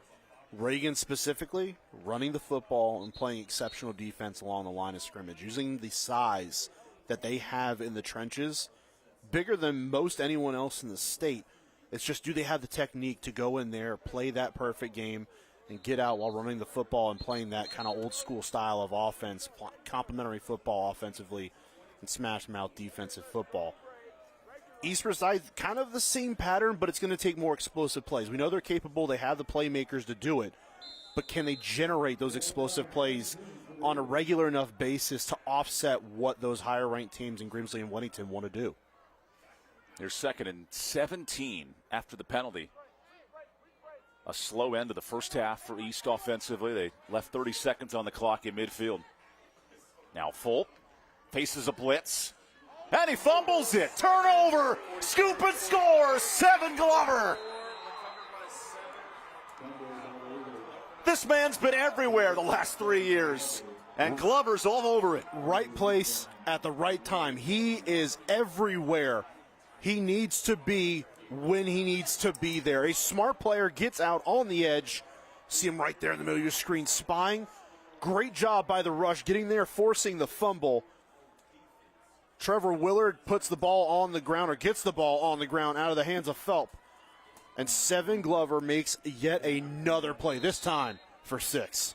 Third defensive touchdown this year for Reagan. This defense, going into last week, was one of the best in the state. Fewest points allowed. And the extra point good on the run home of a triad touchdown.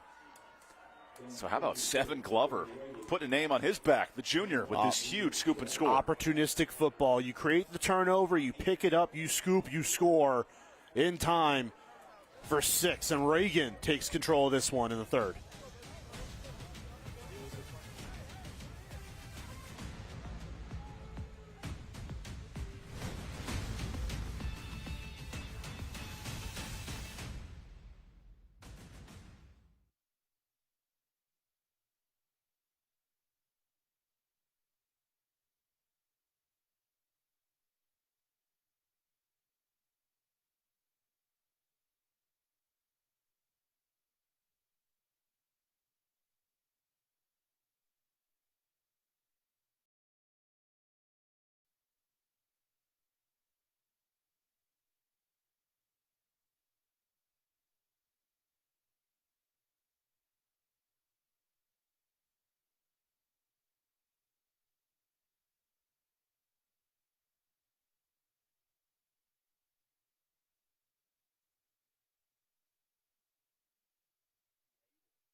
Coming up in the fourth quarter, Carolina Classic Fair player of the game. The Carolina Classic Fair, 10 days of awesome. We might have a sneak peek there at 7 Glover.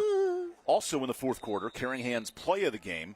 Caring Hands, put your loved one in our Caring Hands. And of the Norris Automotive drive of the game, foreign and domestic repair in Mebane and Burlington. Good time to get your tires inflated with the temperatures dropping. Yep. Don't forget to do that. I need to do that. And kickoff, well booted away from this Reagan special teams unit. East Forsyth just fumbled, gave up an 18-yard scoop and score. And now is the time for one of those explosive plays to maybe make an appearance yet again. Had one in the first half, 65-yard touch pass to Jai Richburg. And now they need another one here. Find a way to get back in this game, not just from a scoreboard standpoint, but from an emotional standpoint. Things are a little dead here at home. The nest is quieter than maybe we've ever heard it at this point in a football game. East has won 9 or more games to the playoffs last year. Here's Fulp feeding Rottweiler. And this defense is aggressive. There's Lakota Fisher, the senior linebacker. We talk so much about Leo Hausel-Rajicic, but Fisher's an excellent player. Does a really good job of playing complementary to what Rajicic loves to do. 15 tackles against Oak Grove earlier this year. 8 tackles last week in Rajicic's absence. And just a guy who brings energy. Really nice guy off the edge that time. Makes a great play.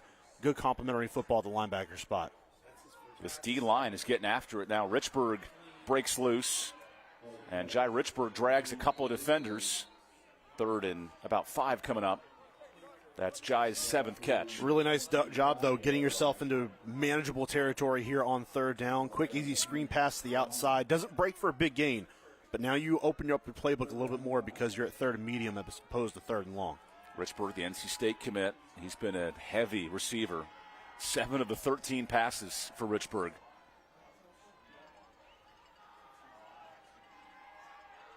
Rightfully so. They just have not been able to connect with him down the field. Again, that 65-yarder was on a touch pass jet sweep. That play clock's down to 7 seconds. Franco's looking for the play. Clock to 2. And a toss. Rottweiler breaks the tackle. There's Rottweiler out to the 40. A late call, but a good one. Gains 15. Couldn't tell if it was a speed option, true and true, or just kind of a pitch out to the outside. Either way, it works. You get Rottweiler on the edge, good blocking along the perimeter, and gets a first down and then some from Rottweiler with the broken tackle. Nearing 1,000 yards. Here's a fumble. Oh, bad snap. Mason Turner shot that a bit high for Fulp.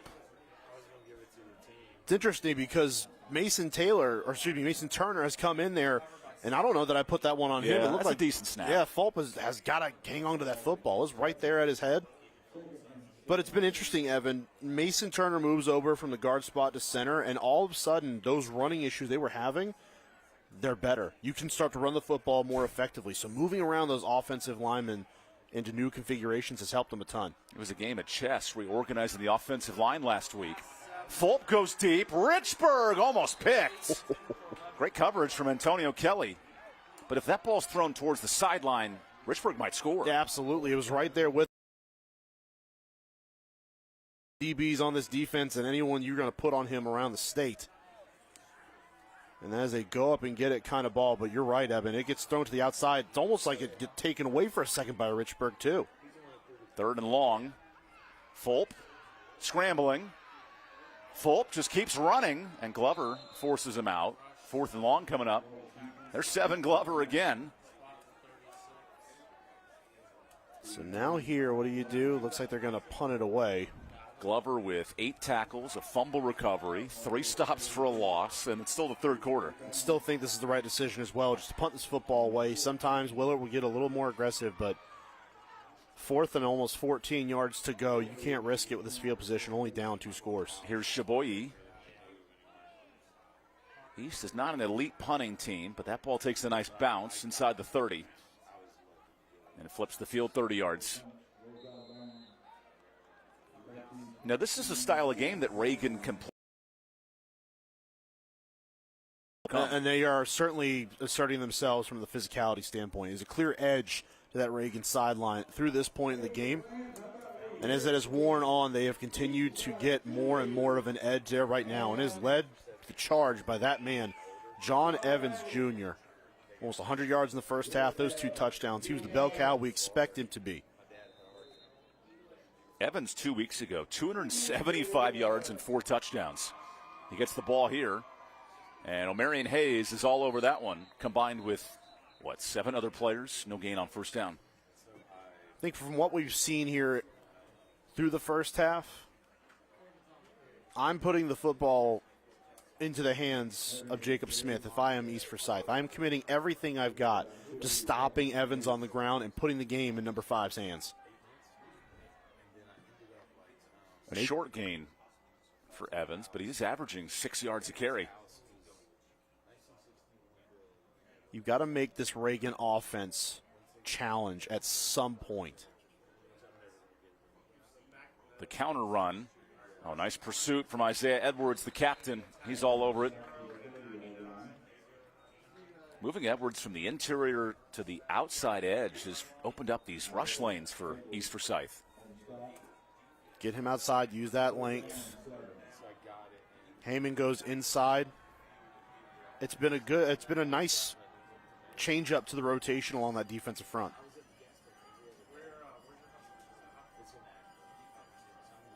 Now how much pressure they bring. 3rd and long, calling card here. East Forsyth loves to bring pressure. Reagan 4 for 7 on 3rd down. They've been clutch. Smith steps up. Smith's got legs. Smith breaks one into East territory.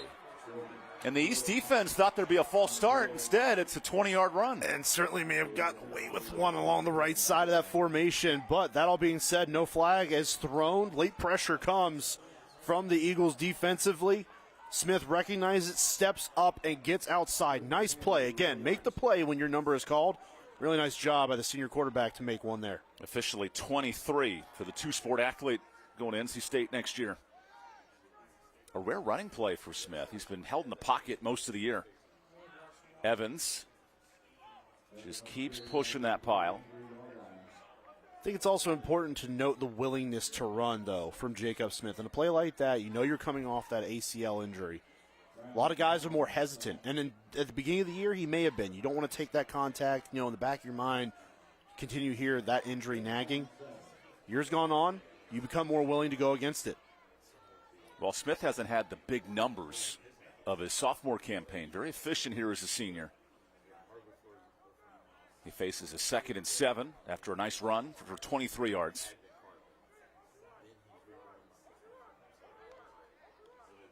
Here's Evans. And Evans just keeps pushing that pile. Here's Hannah Brady with more. Yeah, Evan quarterback Jacob Smith playing like he is just grateful to be out here tonight after he tore his ACL last season. He said that getting hurt helped him grow mentally on the field because when you can't play, you focus on the coverages and the coaching side of the game. Coach McGee said he attacked his recovery process 2 days a week for 4 to 5 months, and he could tell his mindset was just different, that he was determined to get back. A team will go as far as their leaders take it, and guys, Smith playing every snap like it's his last tonight. Yeah, and he's found ways, Mark, to make the smart play. It's not always the explosive play. He had the one pass for 47, but he's been great on third down. Now 3rd and 1. Well, there's the formula. Feed Evans, and there's the first. He just keeps churning. And there's 5 yards on third down. Formula's 3rd and 1, and that's the important part, those third and short situations. But you're absolutely right. It's been the ability, not just through tonight, but really tonight's almost been a microcosm of the entire year for what Jacob Smith has had to do. It hasn't had to be the gaudy quarterback play, throwing frozen ropes all over the field, all the touchdowns. It's playing complementary football and doing what you are asked to do within this offense, and he's done it really well all year long.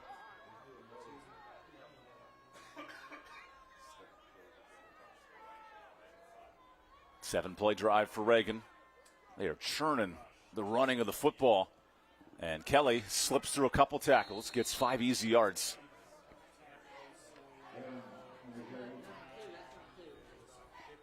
Just run and run and run and run. This is Reagan football. This is what they want to do. This is what they love to do. Held to 67 yards rushing against West last week. They were season low. But they were so far down in that game so quickly that they had to get away from doing that.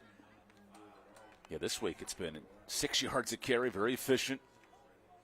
Staying ahead. Juggy and that staff were challenging. This team all week long, how are you going to respond after getting punched in the mouth like they did last week? So far, it's been a resounding answer. Here's Davis. There's a nice hole. Davis just keeps going. The scat back gets 10 yards and a first. Start to unlock that part of the offense as well. Evans is so good, but if you can start to get it so that Davis comes in there, it relieves him. It can do things like this. Follow behind an offensive line that is blocking their tails off right now. Boy, oh boy. 2 college prospects on this line with Evans and Simpson. And then 3 underclassmen in the middle who have really come together here in league play. Last 3 games, 40-plus points as they enter the Cook Reynolds red zone.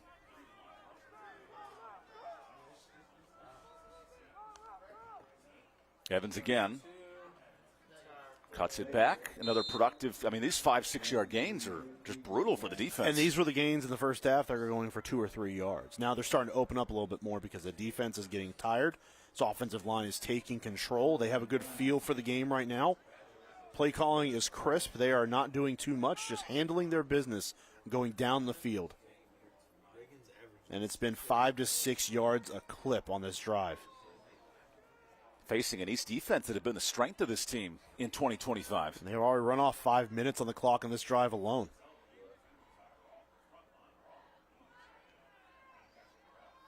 Evans comes back in at tailback here on 2nd and 6. Evans gets it. And that time, Isaiah Edwards drags him. No gain. Big play for that defensive line to get something there so that it backs up this Reagan offense a little bit. Now 3rd and 5. More likelihood the football stays in Smith's hands instead of him handing it off to Evans. I wonder if you'll see a rollout here. Seen it a couple times on 3rd down to get him outside the pocket and away from that pressure.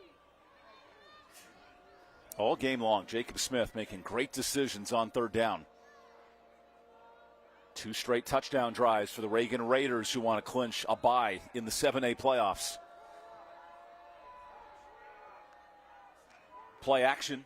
Smith goes end zone in the hands and out of Josiah Patterson. So a decision here for Reagan, up 2 scores. Seemed like that ball was put right on Patterson, too, just to that outside shoulder, exactly where you want it to be. And that's just about as perfect as it gets. Yeah, alligator arms. For a fade ball to be thrown with that much zip, you got to get it to the outside shoulder. Smith does. Patterson's got to squeeze that football, look it in, and make that catch. Here comes the field goal unit for Reagan. Connor Stone, the senior kicker.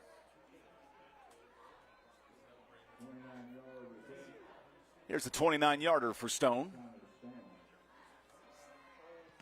And it's blocked. That's live. And East with a huge special team stop.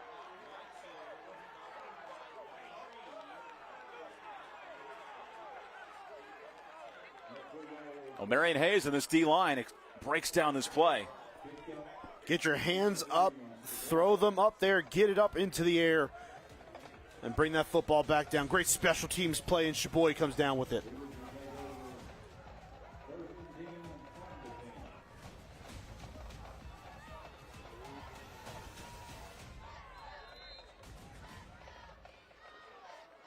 Huge stop for East's defense. How huge is that block? Rottweiler. Nice run. How's the Rachajic on the tackle? Well, think about that. No points get on the board. A drive that takes over 6 to 7 minutes. No pun intended, of course, there. Evan already made that joke. Yeah, you did. But that being said, no points get on the board. What a job special teams-wise and defensively to stop that drive, and the special teams comes up with a huge block at the end. This point in the ball game, ticking down into the waning seconds of the third quarter. You're already down 2 scores. You had to make a play. Rottweiler cuts it outside, and he gets the first down that time. But if you're East, it's these long drives that are so hard to manufacture. And not just hard to manufacture, but they need to find that explosiveness. All year long, times that we have talked to Todd Weller, is one thing he's consistently brought up is making sure we find ways to be more explosive, and they just have not been able to capture that. By the way, our friends at High Point Christian Academy, they have completed the undefeated season. 56-0 win over Covenant Day tonight. Out to Richburg. And Jai Richburg with a flag late.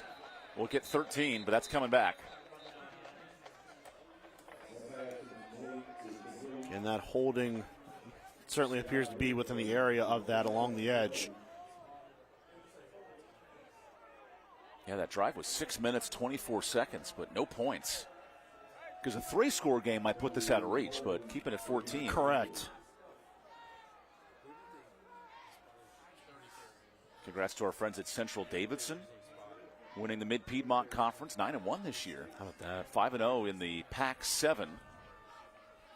Old school option football ruling the day. And look at some of the scores, too, that they've had. My 29-0, 69-0, 32-0, 41-6. That's how you roll through a league.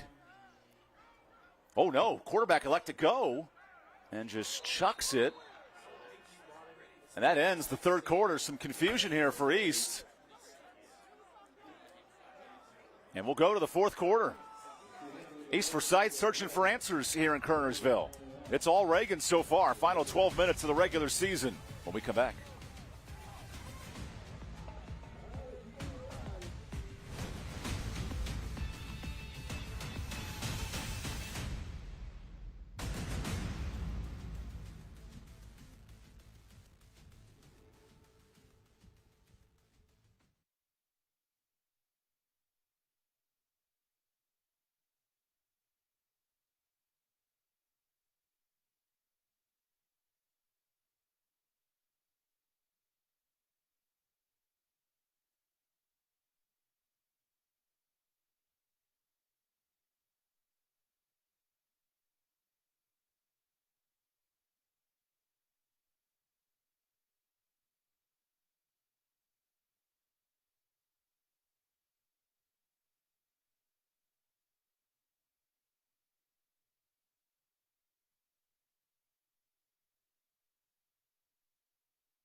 Stay tuned tonight. We'll highlight the school bus stop of the game presented by NHTSA. It's the law in every state requires drivers to always stop for that school bus when the stop arm's out.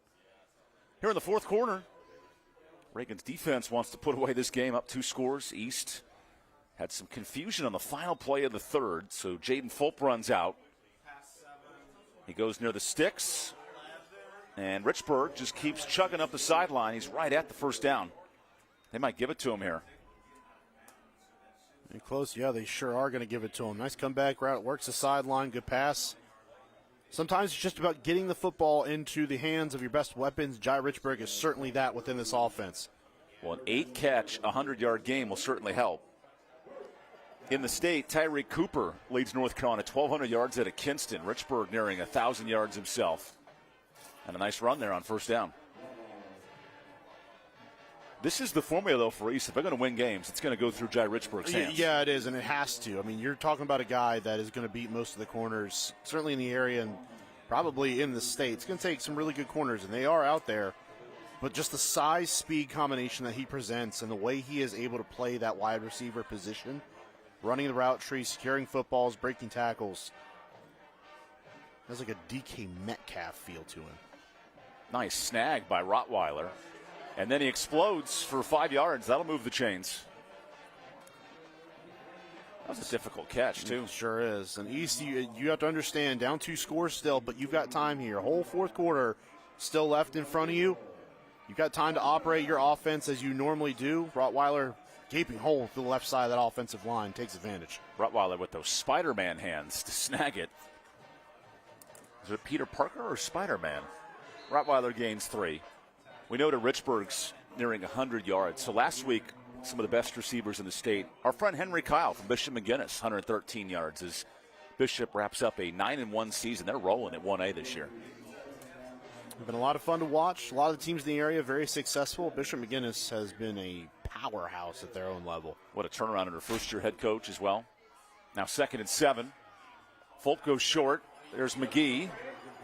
And McGee gets rocked by Seven Glover, his 10th stop. Just in the open field, every single time it feels like Seven Glover is making that play. I mean, there has not been a single occasion where he has been one-on-one open field, and a couple times against a running back where he has not made that play. And it seemed like it was going to break for more, but number 7 is there yet again. Now Glover rushes the D-line. Here's Rottweiler, who's short. He's at midfield. Needs 2 more yards on 4th down. And this feels like you got to go for it, right, if you're East? 100%. Midfield, knowing what's on the line right here, and the ability for this Reagan offense to run time off the clock. So they got to have it down here. And given what it is, it's going to go right into the hands of Rottweiler again. Wildcat. Rottweiler forward. He dives for the first. They give it to him. Good second effort for the first down. Needed 1, got about 2. Great job just sticking your nose in there and making the play. Oh, no, and Rottweiler's down. His knee.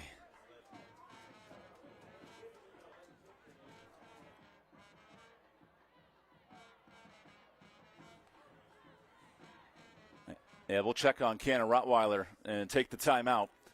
Early in this fourth quarter, an injury timeout will send us to break here on My 48.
Busy week of games all across the Triad this week, including NCAA football. They'll welcome Towson tomorrow, start in November, believe it or not. Time's flying. Whew. After an upset win over the Campbell Camels with 2 special teams touchdowns, A&T football, you never know what you're going to get. Yeah. Always something fun. First-year coaching staff is there as well in Greensboro. Done a good job of bringing some excitement back to the A&T program as well. We have Elon and A&T games on I-48 this year, all the home games. So after the injury timeout, clock starts running, 9 minutes to go, 2-score game, little play action. Fulp has to run, and here's where the athlete can do some things. Fulp gets pushed out for a gain of 4. It's one of those nice decisions. Does it get you a ton of yards? No, but it gets you some, keeps you on schedule. Now 2nd down instead of long, you're about medium to go. Just because you're smart enough to pull the football down, use that athletic ability to get yards with your legs. He was pushed out by Lakota Fisher in coverage. Keep in mind, Samaj Reed, the junior linebacker, unavailable tonight. So not full depth in that secondary. Another short gain, actually a loss of 3 with Rajacic touching him. I wonder if that pass wasn't supposed to come out as soon as it did. Fuller was looking for it, and right when he turned around to go look for it, the ball was right in his face almost. Just some of that pressure, Fulp had to get the football out quickly. They reset the play clock on 3rd and long.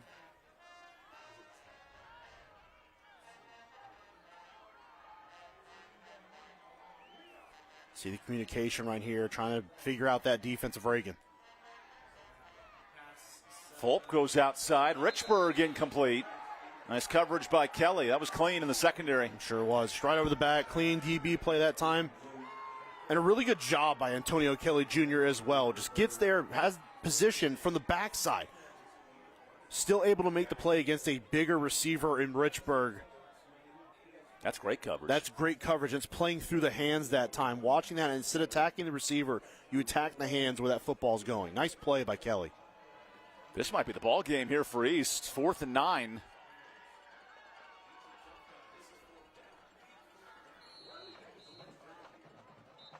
Timeout, Reagan to discuss. Got to think here, if I'm Reagan, I'm trying to put a spy on Fulp.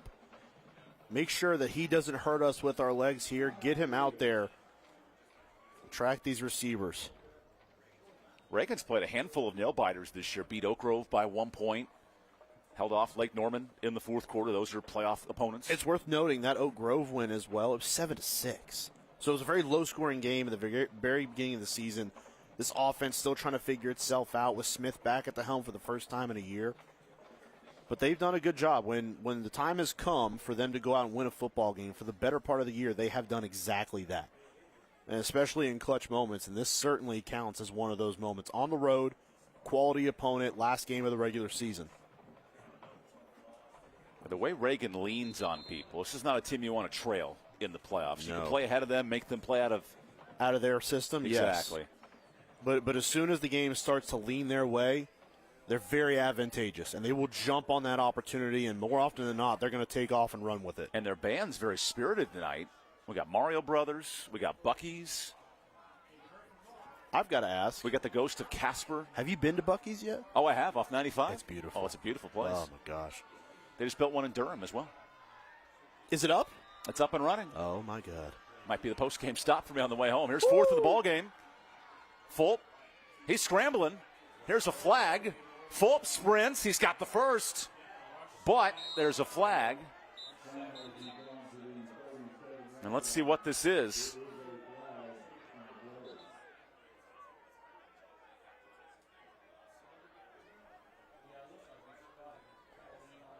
Boy, oh boy. Fulp. That looks in the holding territory. It sure does. Fulp did a nice job, though, reversing field, trying to break that contain. Which will turn this into 4th and really long. But the problem with that is you break that contain, all of a sudden those blocks become more challenging. Defenders switch. And he's taking a big chance here by punting this football away.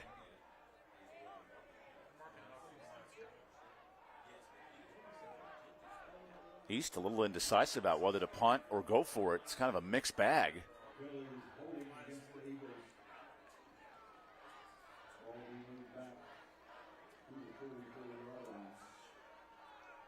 Fulp is off the field.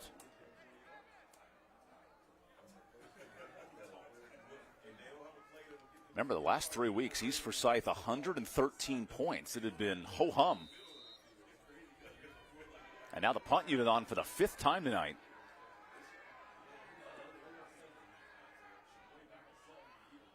Shabohi booming. And a fair catch. Reagan starts up 2 scorers when we come back. Final 8 minutes of the regular season. We'll be right back with more high school football here in Kernersville when we return.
Welcome back to Winston-Salem. We got a lot of friends to thank tonight. Dwayne Lowry, Kathy Keys, Kaz Stone.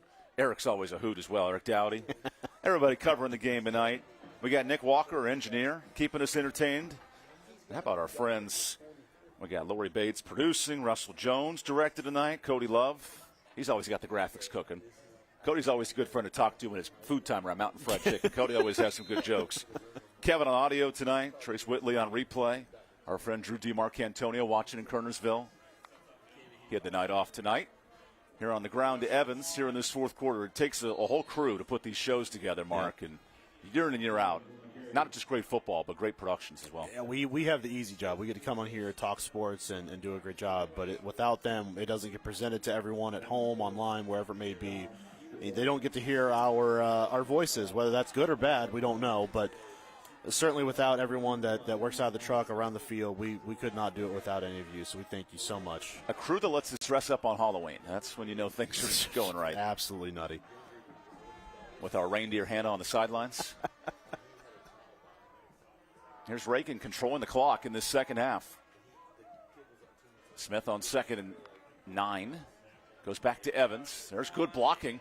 Wow, Evans is gone! Hello. A foot race inside the 30, and Evans hangs on and scores. Incredible. 75 yards to the house, and Evans for the 3rd time tonight. Evan, you pointed it out, the size along the left side of the offensive line. Issa Evans and Thomas Caldwell blocking on the perimeter. Excellent job on that side of the field by Carson Bowman. And it's just the speed, the ability to run in the football. Shaboy does everything he can to try to knock that football out. High and tight, though, as John Evans down the field for his 3rd touchdown of the night. Incredible run. The sophomore John Evans Jr. right home with a triad touchdown, and there's an explosive for Reagan. And somehow that kick wasn't blocked. I'd love to see that again. It kicked it between 2 guys. Great drive. 25 carries, 190 for John Evans. So used to seeing that East Forsyth team over the years just create explosive play after explosive play. But tonight, it has been the Reagan Raiders able to find those plays, opportunistic. And you can't say enough, of course, about John Evans. But these offensive linemen, those starting 5 up front, have been enormous through the course of this game. And they are in prime position now to come away with a win in the final night of the regular season. That's 243 on the ground for Reagan. This is what they do all year long. But flexing their muscle in pursuit of a bye in the playoffs. Not a team I'd want to face in round 2. No. You can say it time and time again. The more football changes, the more it stays the same. By that, 2 things travel very well, no matter whether you're at home or away. Running the football and playing defense. Reagan does both of those things very well. Right now, Reagan and Grimsley would be on the same side of the bracket. That'd be a fun matchup. Seen those teams every year battle it out. The kick return here from the end zone. Oh, hold on a second. Big return to the 35. That sets up Zion Pleasant in good field position.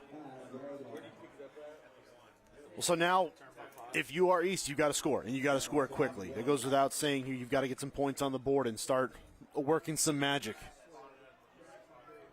At this point, East is looking for anything to get it done. And New here's quarterback. a quarterback change. Jackson Jordan, the junior, has only thrown 20 passes all year, and he gets some big reps here in the fourth quarter. Very interesting. Jordan goes on the ground. This is Minka Fuller. He'll get 5 yards. I guess if you feel like you need to keep the defense honest, you're running the football there. But the only thing I can think about Jackson Jordan coming in the game is that he gives them a better chance throwing the football. Jordan, no touchdowns this year, 1 interception. He's been a spot player in blowout games in the second half. Another handoff. Fuller stretches it. 7, Glover. Of course. I just want to book him for the Winston-Salem Fairgrounds Player of the Game. Evans is sneaking in there late. Yeah, a little bit. Boy, 7 Glover has just been everywhere tonight. Up and around the line of scrimmage so often as well. Of course, the scoop and score touchdown to open up scoring here in the second half. This becomes 4-down territory for East Forsyth. Fuller is short. Here's Hannah Brady with more. Yeah, guys, Cannon Rottweiler, who was the injured player for the Eagles, had to be helped off the field. He was in the medical tent getting evaluated by the medical officials, and he's out of the medical tent now. He's walking around on his own power. It looks to be his left knee. He's in a lot of pain. I don't think he's going back in this game, guys, and that's really, really bad for the East Forsyth offense as they move forward to the postseason. Yeah, they'll need Rottweiler, certainly, not just tonight, but moving forward. And again, they're on first down. A little pushing and shoving after the play. But with 6 minutes left, urgency has got to pick up here for East. I mean, of course, you have another quarterback coming in the game. Maybe that's a sign of something, but I just can't imagine them lying down already.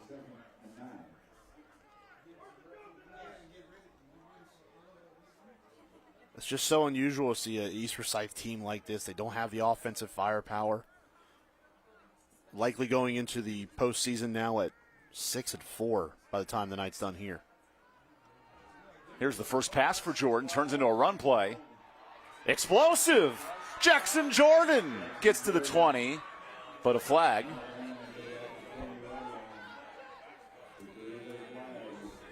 And it's on the offense.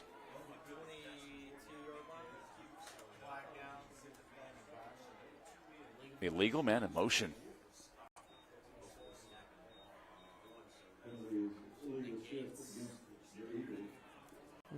Tough break that time. Seemed like some of that motion. There was a couple guys going in motion at the same time. Got to have someone set before someone else can go. Negates a strong run that time as well. And Jackson Jordan took off with that football. You see a couple guys here, everyone moving at the same time. Called illegal motion, but it might as well just been a false start. Negates a 30-yard run, which is even more important. Given East's inability to have explosive plays. Jordan on 2nd and long. Richburg making some jukes, but he's still short of the sticks. 10 catches for Jai Richburg. I guess the thing that I've just noticed, Evan, is that you don't have, part of the explosive play is just, is it not the willingness to want to create an explosive play? Because there hasn't been a single time where they've sent Jai Richburg down the field just on a go route and throw a ball to him down the field. They haven't done the same thing with Cepeda either. Now Micah Fuller in it, the flex back spot. He's right at the sticks. They give him the first with 4:35 to go. This Reagan defense, the first 8 weeks of the year, was giving up less than 10 points. Now, the West game was standing. This defense is dangerous. It inflates it a little bit, sure, but boy, when they're playing this brand of football, they are dominating up front. The line of scrimmage, they have clearly dominated that throughout the course of this football game, certainly as it has gone on. That's what they want to do. And if they get you in that spot, that's where they become truly dangerous. Well, here's the deep shot. And Richburg, was he in bounds? No, he was not. Had that left foot come down out of bounds first.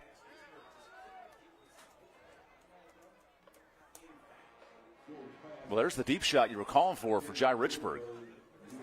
I mean, they just need to have that. If you're going to create the explosive play, it can't just always come from catch-and-run situations. You've got to take those shots down the field and just right there out of bounds.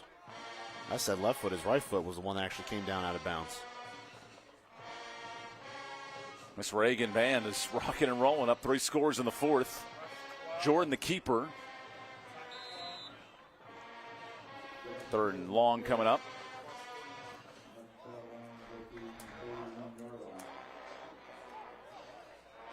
It's very possible going into next season, barring anything else that might happen. The band's going into squats now. They're going to slowly rise up, right?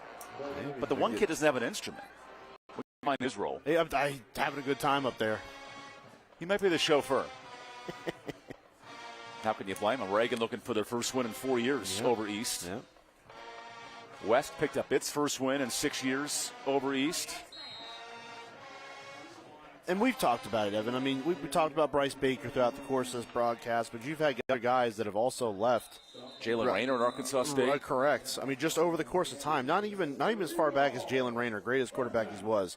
You had Jalen Murray that left after last year. The J.P. Gilchrist is not out wide. There's Corey Blyer, Sean Brown. I mean, these are guys that over the course of years, it takes you time to rebuild that. I mean, these are difference makers across the board that you're trying to replace. And every now and then, because those bodies aren't there and you have to have new guys step up, down years happen. East will be a playoff team, but to your point, where they get seated, there's a lot to be determined on Sunday. I think the association heard Adrian Snow thoughts last week. Selection Sunday now. Then first round next Friday. Here's Gilchrist on the toss. He scored a 65-yarder on a similar play. Gets just 3 that time. Reagan's very happy letting this clock tick. Sure. To Coach Snow's point, though, Evan, I mean, I wouldn't want to have that done on Monday either. I want to know who I'm playing. I don't want to just go into Monday afternoon and be like, okay, now we finally know. I want to have that time. If you're going to give me a week to prep for someone, if I am playing in the first round, let me know. All in pursuit of state title weekend, December 11th through the 13th. Even a bye week, it completely changes the complexion of it. Here's a deep shot and a touchdown. First pass for Jackson Jordan of the young season. He finds Cepeda.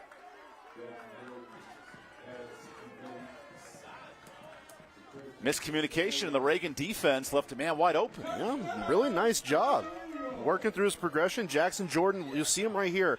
Starts on that side, comes back, pump fake, and then gets Cepeda wide open down that side of the field for the easy pitch and catch.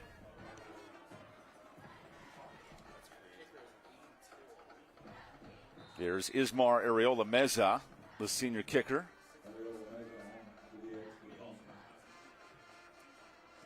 On the run home of a triad touchdown.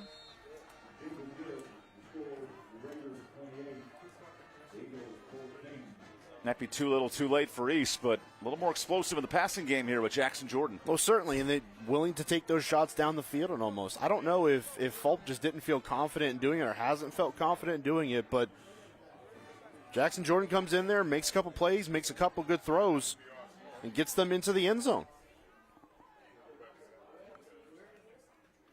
I think part of the offense and part of the solution to creating explosiveness within an offense is not just connecting on those plays, but constantly showing the willingness to do that. I mean, how many times have we seen over the years, Evan, a defense rallied up to the line of scrimmage, and just because an offense is taking shots down the field, they don't always connect, but the defense has to be aware of that. They have to start covering that and accounting for it. They back off the line of scrimmage, and it opens things up. This could be one of Josh McGee's best programs here at Reagan. A chance to go 8-2 in the regular season. They're currently ranked 32nd in the state. They've played good football. Here's an onside kick. That is live. East has it. Well, hang on a second here. Right through the hands of Mekhi Brown. Well, it took a slow enough roll that he almost had to panic when the football got to him because that kicking unit was bearing down on him and just misses the opportunity to take it on the short hop that time. Couple different defenders there. Boy around the football. Well, how many times on Friday Night Rivals have we seen East Forsyth come storming back? Usually it's against Tyshawn Brown and Mount Tabor. There's a play action. Jordan takes another shot. Richburg catches it. Whoa. It was a flying duck, and he found it. It was a knuckleball into the night sky, Evan, but my goodness. You go up and just give Jai Richburg an opportunity to come down with the football. He's going to make that play more often than not. Recognize it, comes back, and high points it. Great job by number 11. 12 catches for Richburg. Now Jordan loses a yard. Good pursuit by this defensive line. But now the clock becomes a factor. Sure does. Still those 3 timeouts in their back pocket, but you've got to start playing some football here with some urgency. Jackson Jordan, sophomore quarterback. These are big spots. Right at the bottom of your screen, though. Richburg again, size matchup. He looks that way. Jordan runs it, and a flag. Another duck, almost picked. But a penalty behind the line. Given the area, it seems like a pretty clear call.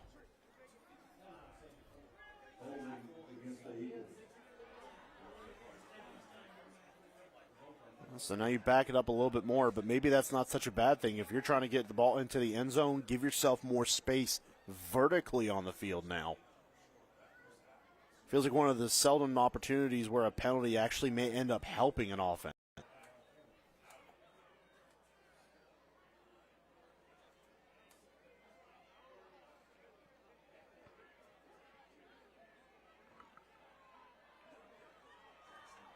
Defense right now is spread out a little bit too. There's only one safety back right there in the middle of your screen. That's Jonathan Long. Here's second and forever for young Jackson Jordan. Runs in the pocket. So now the clock's going to start ticking inside of 2 minutes.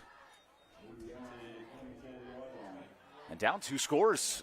I mean, I know you got 3 timeouts, but yeah, and especially with a young quarterback in there who's not your usual starter, you got to start taking some of those timeouts and conserving clock. Clock just keeps ticking. At some point, you just throw it to Richburg and see if he can bring it in. Here's a blitz. Jordan scrambles. He goes Richburg's way. Incomplete. Wanting Cepeda that time. No flag. Good coverage. Good job the whole way around by Reagan defensively here. Get the rush. Throw Jordan off his mark. Gets a pass into the end zone, but the coverage too tight there. Seven Glover again.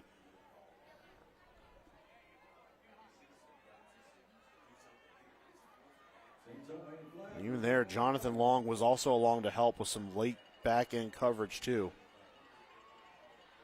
This is the ball game now if you're East Forsyth. And a timeout for Reagan. Defensively,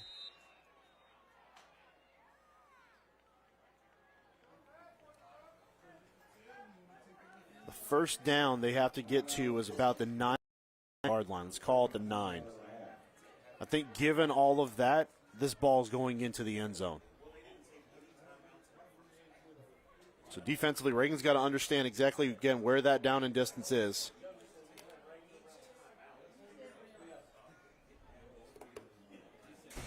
And if they can play some sound defense here, essentially lock away this game for them, even with those 3 timeouts left for East Forsyth. Great battle of 7A playoff teams tonight. We know Reagan is mostly in line for a bye. East, with a win, could earn that spot. With a loss, they need some help. This game does essentially guarantee the victor a bye next week. And a home game. Yeah, on top of that, correct. With most likely a Grimsley or a Weddington looming in the second or third round. 2 of the best teams in the state. That 7A is murderer's row. Sure is. To get to the final. And it's interesting because it really does spell out how good, how great Grimsley and Weddington are. Because when you drop down a tier, you start talking about Reagan, you start talking about a Mooresville, a Lake Norman, teams like that, and they are also excellent. Here's fourth in the game. Jordan throws a prayer, tipped away. And Antonio Kelly secures it for Reagan. That dynamic duo of Kelly and Glover, really good tonight. Really great at that corner spot. Kelly again makes a play. We've talked about Seven Glover a lot tonight, but let's give the flowers to Antonio Kelly Jr. He's played an outstanding game on the opposite side of the field. You don't need an interception. Just knock the football away, and your offense takes back over. Knock it away, goes into the end zone, falls to the turf, and Reagan takes over. This Reagan defense, top 10 in scoring in the state coming in. It's at all three levels, Evan. They do such a great job at all three levels of the defense. And now Evans can do what he does best. Nearing the 200-yard mark. There's the first, actually no timeout call by East.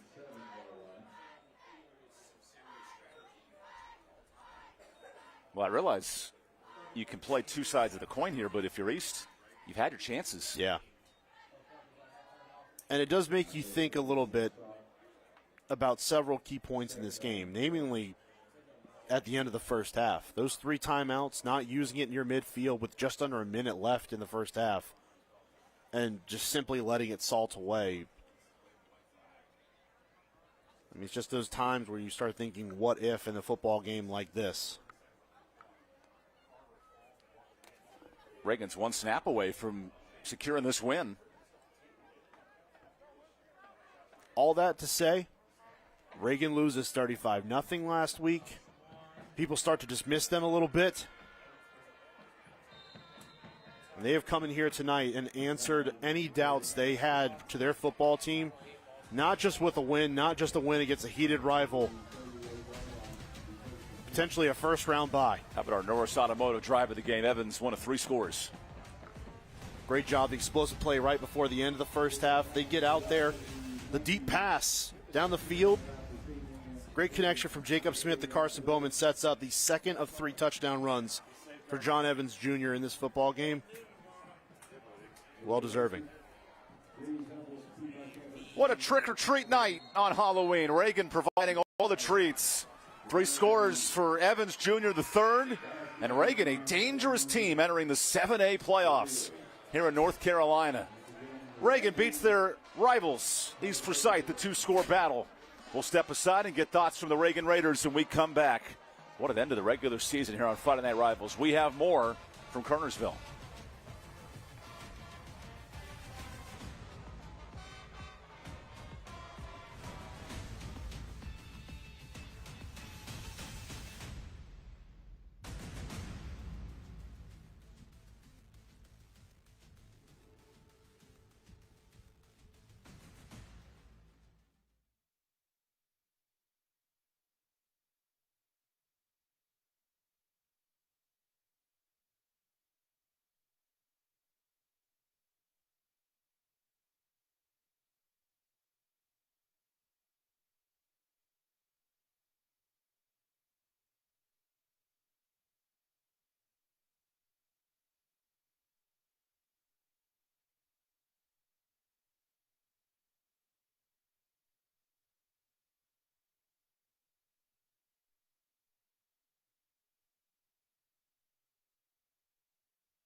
Well, Coach, a dominating performance tonight over East Forsyth. You told me this week that this team still had a lot of meat left on the bone. How did they prove that tonight? Yeah, I think we just we had a lot to prove after last week. You know, we left a bad taste in our mouth. We felt like we just didn't kind of play our brand of ball, and so we challenged them all week to kind of get back to who we were and put our brand on display, and couldn't be more proud of this group. We got to talk about John Evans Jr., our player of the game tonight. He's continuing to prove why he has been the high school athlete of the week 2 times this season. Just talk about him and his ability to crack the run. Yeah, just a tough runner. He's got sneaky speed. The big boys up front did a great job. But, you know, I think this was such a great team win for us. Our defense played lights out, complimentary football. We talked about that at halftime, and we were able to put 4 quarters of it together, and this is the result. Coach, as you continue to build on this as you go into the postseason, what do you gain from this win as you look to build on it with a bye week now? This is huge. You know, coming off again last week, just not knowing you didn't play your best ball, to be able to kind of have some momentum, positive energy going into the postseason, it's big for us. And, you know, we got to get some guys healed up and try to make a run. Well, congratulations, Coach. And we're going to present you with this Friday Night Rivals game, a trophy, and congratulations to you all.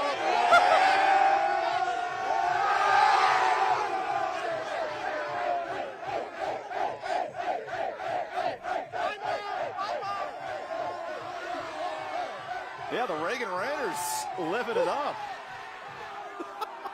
2 TV celebrations for Reagan this year. And how about our player of the game, Winston-Salem Fairgrounds, Isaiah Evans, taking over? Yeah, I mean, just an absolute monster. Again, tonight, saw him earlier in the year against Breedsville, dominant there. Saw him tonight in the last regular season week, dominant here as well. An absolute stud, over 200 yards, 3 touchdowns.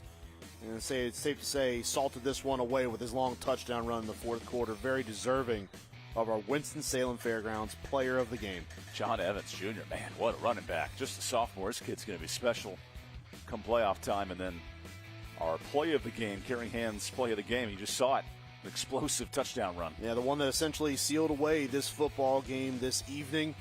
Takes off the left side of that gigantic offensive line. You see his teammates on the sideline dragging him on. And despite the pursuit of Dominique Chaboy down the field, hangs onto that one, cradles it into the end zone, and sends Reagan into the postseason with a W and potentially a first-round bye. Yeah, at 8-2 overall. This Reagan team, dynamic. And then our NHTSA stop of the game, school bus stop. Every state requires drivers to always stop for a school bus when that stop arm's out and the red lights are flashing. And this scoop and score was huge in the second half. Absolutely. So many key moments in this game, especially on scoring plays. But Seven Glover, the man who is in the right place at the right time at all times, finds the football on the ground, forced by his teammate Trevor Willard, coughs it up. Seven Glover scoops and scores and takes it into the end zone. The Reagan Raiders, they're flexing their muscle entering playoff season. Look at that trophy. Great way to celebrate a long regular season that gets started in early August. We want to thank all the sponsors who've made this full season of regular season possible. And, of course, we got the state championship games cooking. But first, we want to thank Capital Metals, Cook Rentals, Mountain Fried Chicken, everybody who's involved in these broadcasts. All the programs, this is all year long, right? Going back to the Keep Pounding Classic. Yep. Good news, we've got some more football cooking on tap. December 11th through the 13th. State championships, 3 different sites, Durham, Chapel Hill, Lenore Ryan Wolf games on My48 all week. And that concludes our regular season coverage here, Friday Night Rivals. Great year, and it kickstarts the postseason. That begins next Friday. And all the roads lead to championship weekend in just under a month. A fun rivalry matchup here in Kernersville and a great season. 10 fun weeks of regular season football. For Mark Colbert, Hannah Brady, Evan Budrovich. We'll see you next year, and we'll see you in the state tournament here in North Carolina.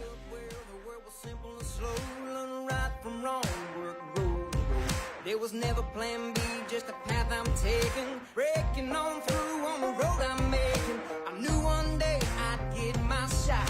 So here I am to give it all I